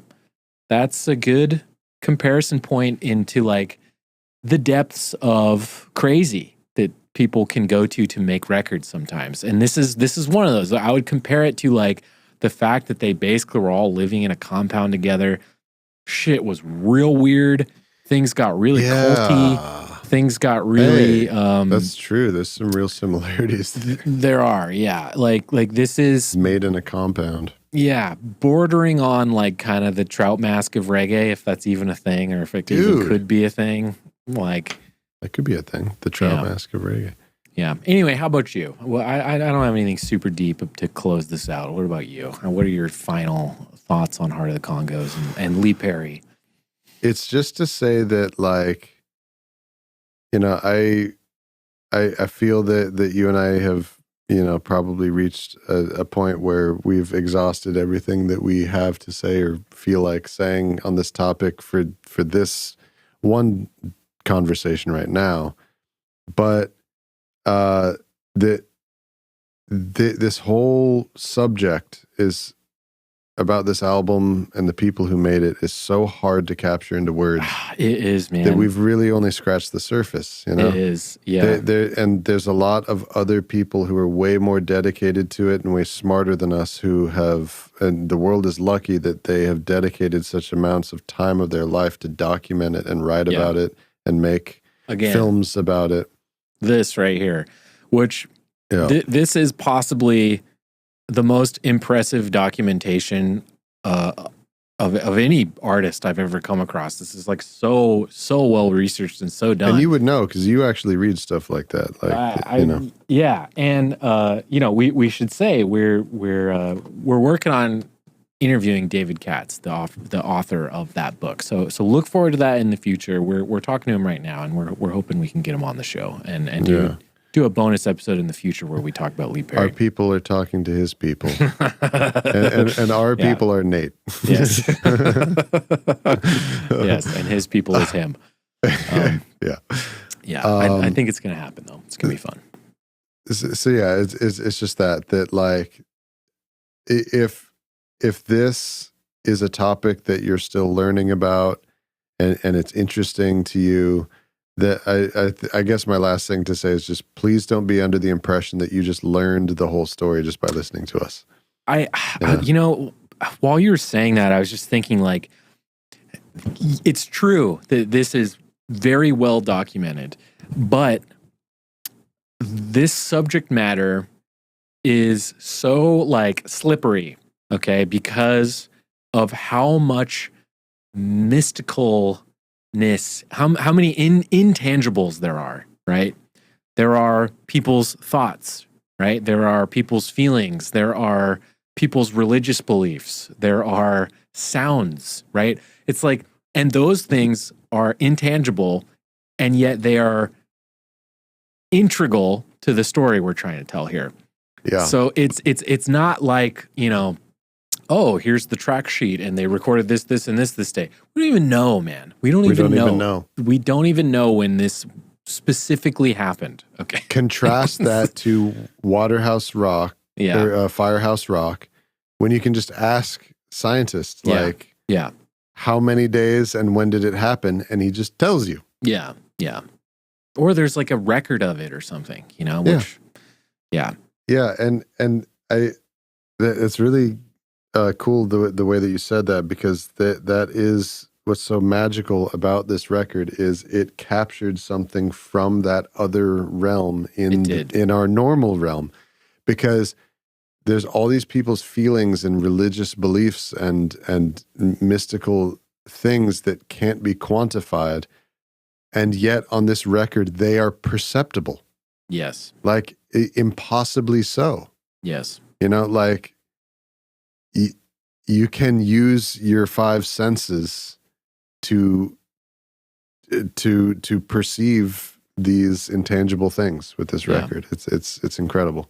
It's like a miracle, this record. It's a miracle in the religious sense. I think Perry would probably love that. And it's also mixed with what a curse it also represents in some of these people's lives as well. Like this was a part of a harbinger of just the worst part of his life and possibly others. Yeah. Yeah. Like it's both at the same time. Keep in mind, people, this album brought on him burning his studio to the ground, and it changed his life irreparably. His life's work. Yeah. Yeah. The entire expression of his reason for being on Earth, right, was manifested in this studio that he had created. It wasn't just a place of business. Oh, fuck it, I'll burn it, start over. Yeah. Like he burnt himself down. I feel that I have such a different and stronger understanding and connection to all this music now just from doing this. And so I'm excited to hear what you now find in 96 Degrees in the Shade, listening to it now after learning all these things that you've learned thus far from Reggae Summer. Yeah. You know? Me too. So stay tuned for that. Make sure everybody to share these videos with your friends and family. We could really use the support. If you're a super nerd dork and you just can't get enough of this shit, go over to our Patreon page, patreon.com/blackmarketdub. We have a blog series there where I pick a bunch of records that fit in with the records that we pick on the show to give the show extra context. If these marathon conversations aren't enough, which they're usually not for me and Brandon, at least, we never feel satisfied when we're done talking. So patreon.com/blackmarketdub. $5 tier gets you ad-free video episodes of not only these main episodes, but also the bonus episodes that we release. That includes our most recent bonus episode, which is the scientist interview. We just did a full 3-hour conversation with scientists that you can only get that full discussion over on our Patreon page at the $5 tier. And it's actually for sale a la carte for $5 itself. But why would you do that when you could just join for $5 and get everything else? Right? So go do that. Good question. Yeah. Why would I sell it that way? I don't know. I wouldn't buy that way. I would just become a member. Maybe that's why I did it.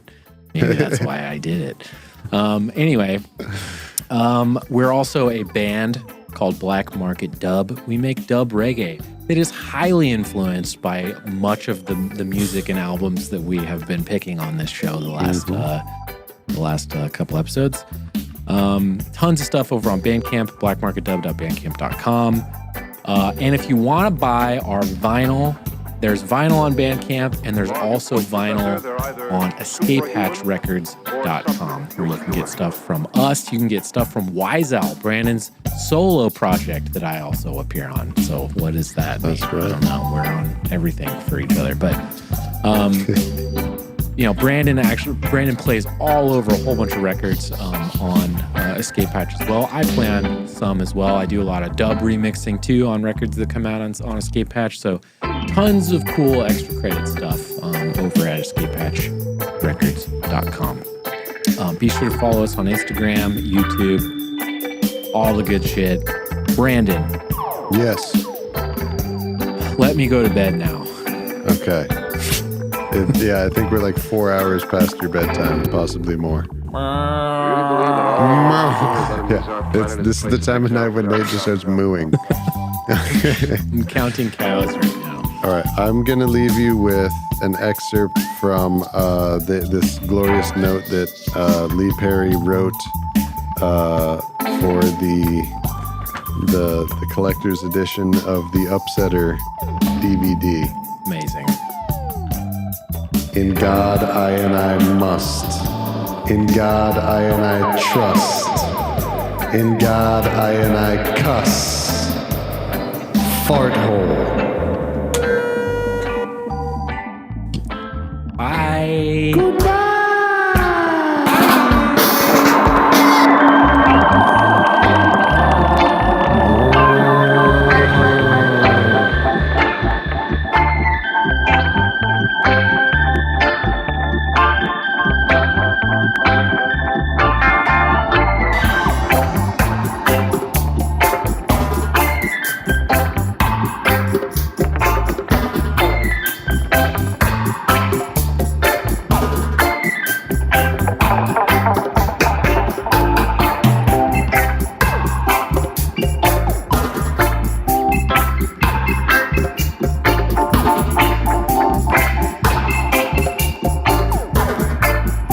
We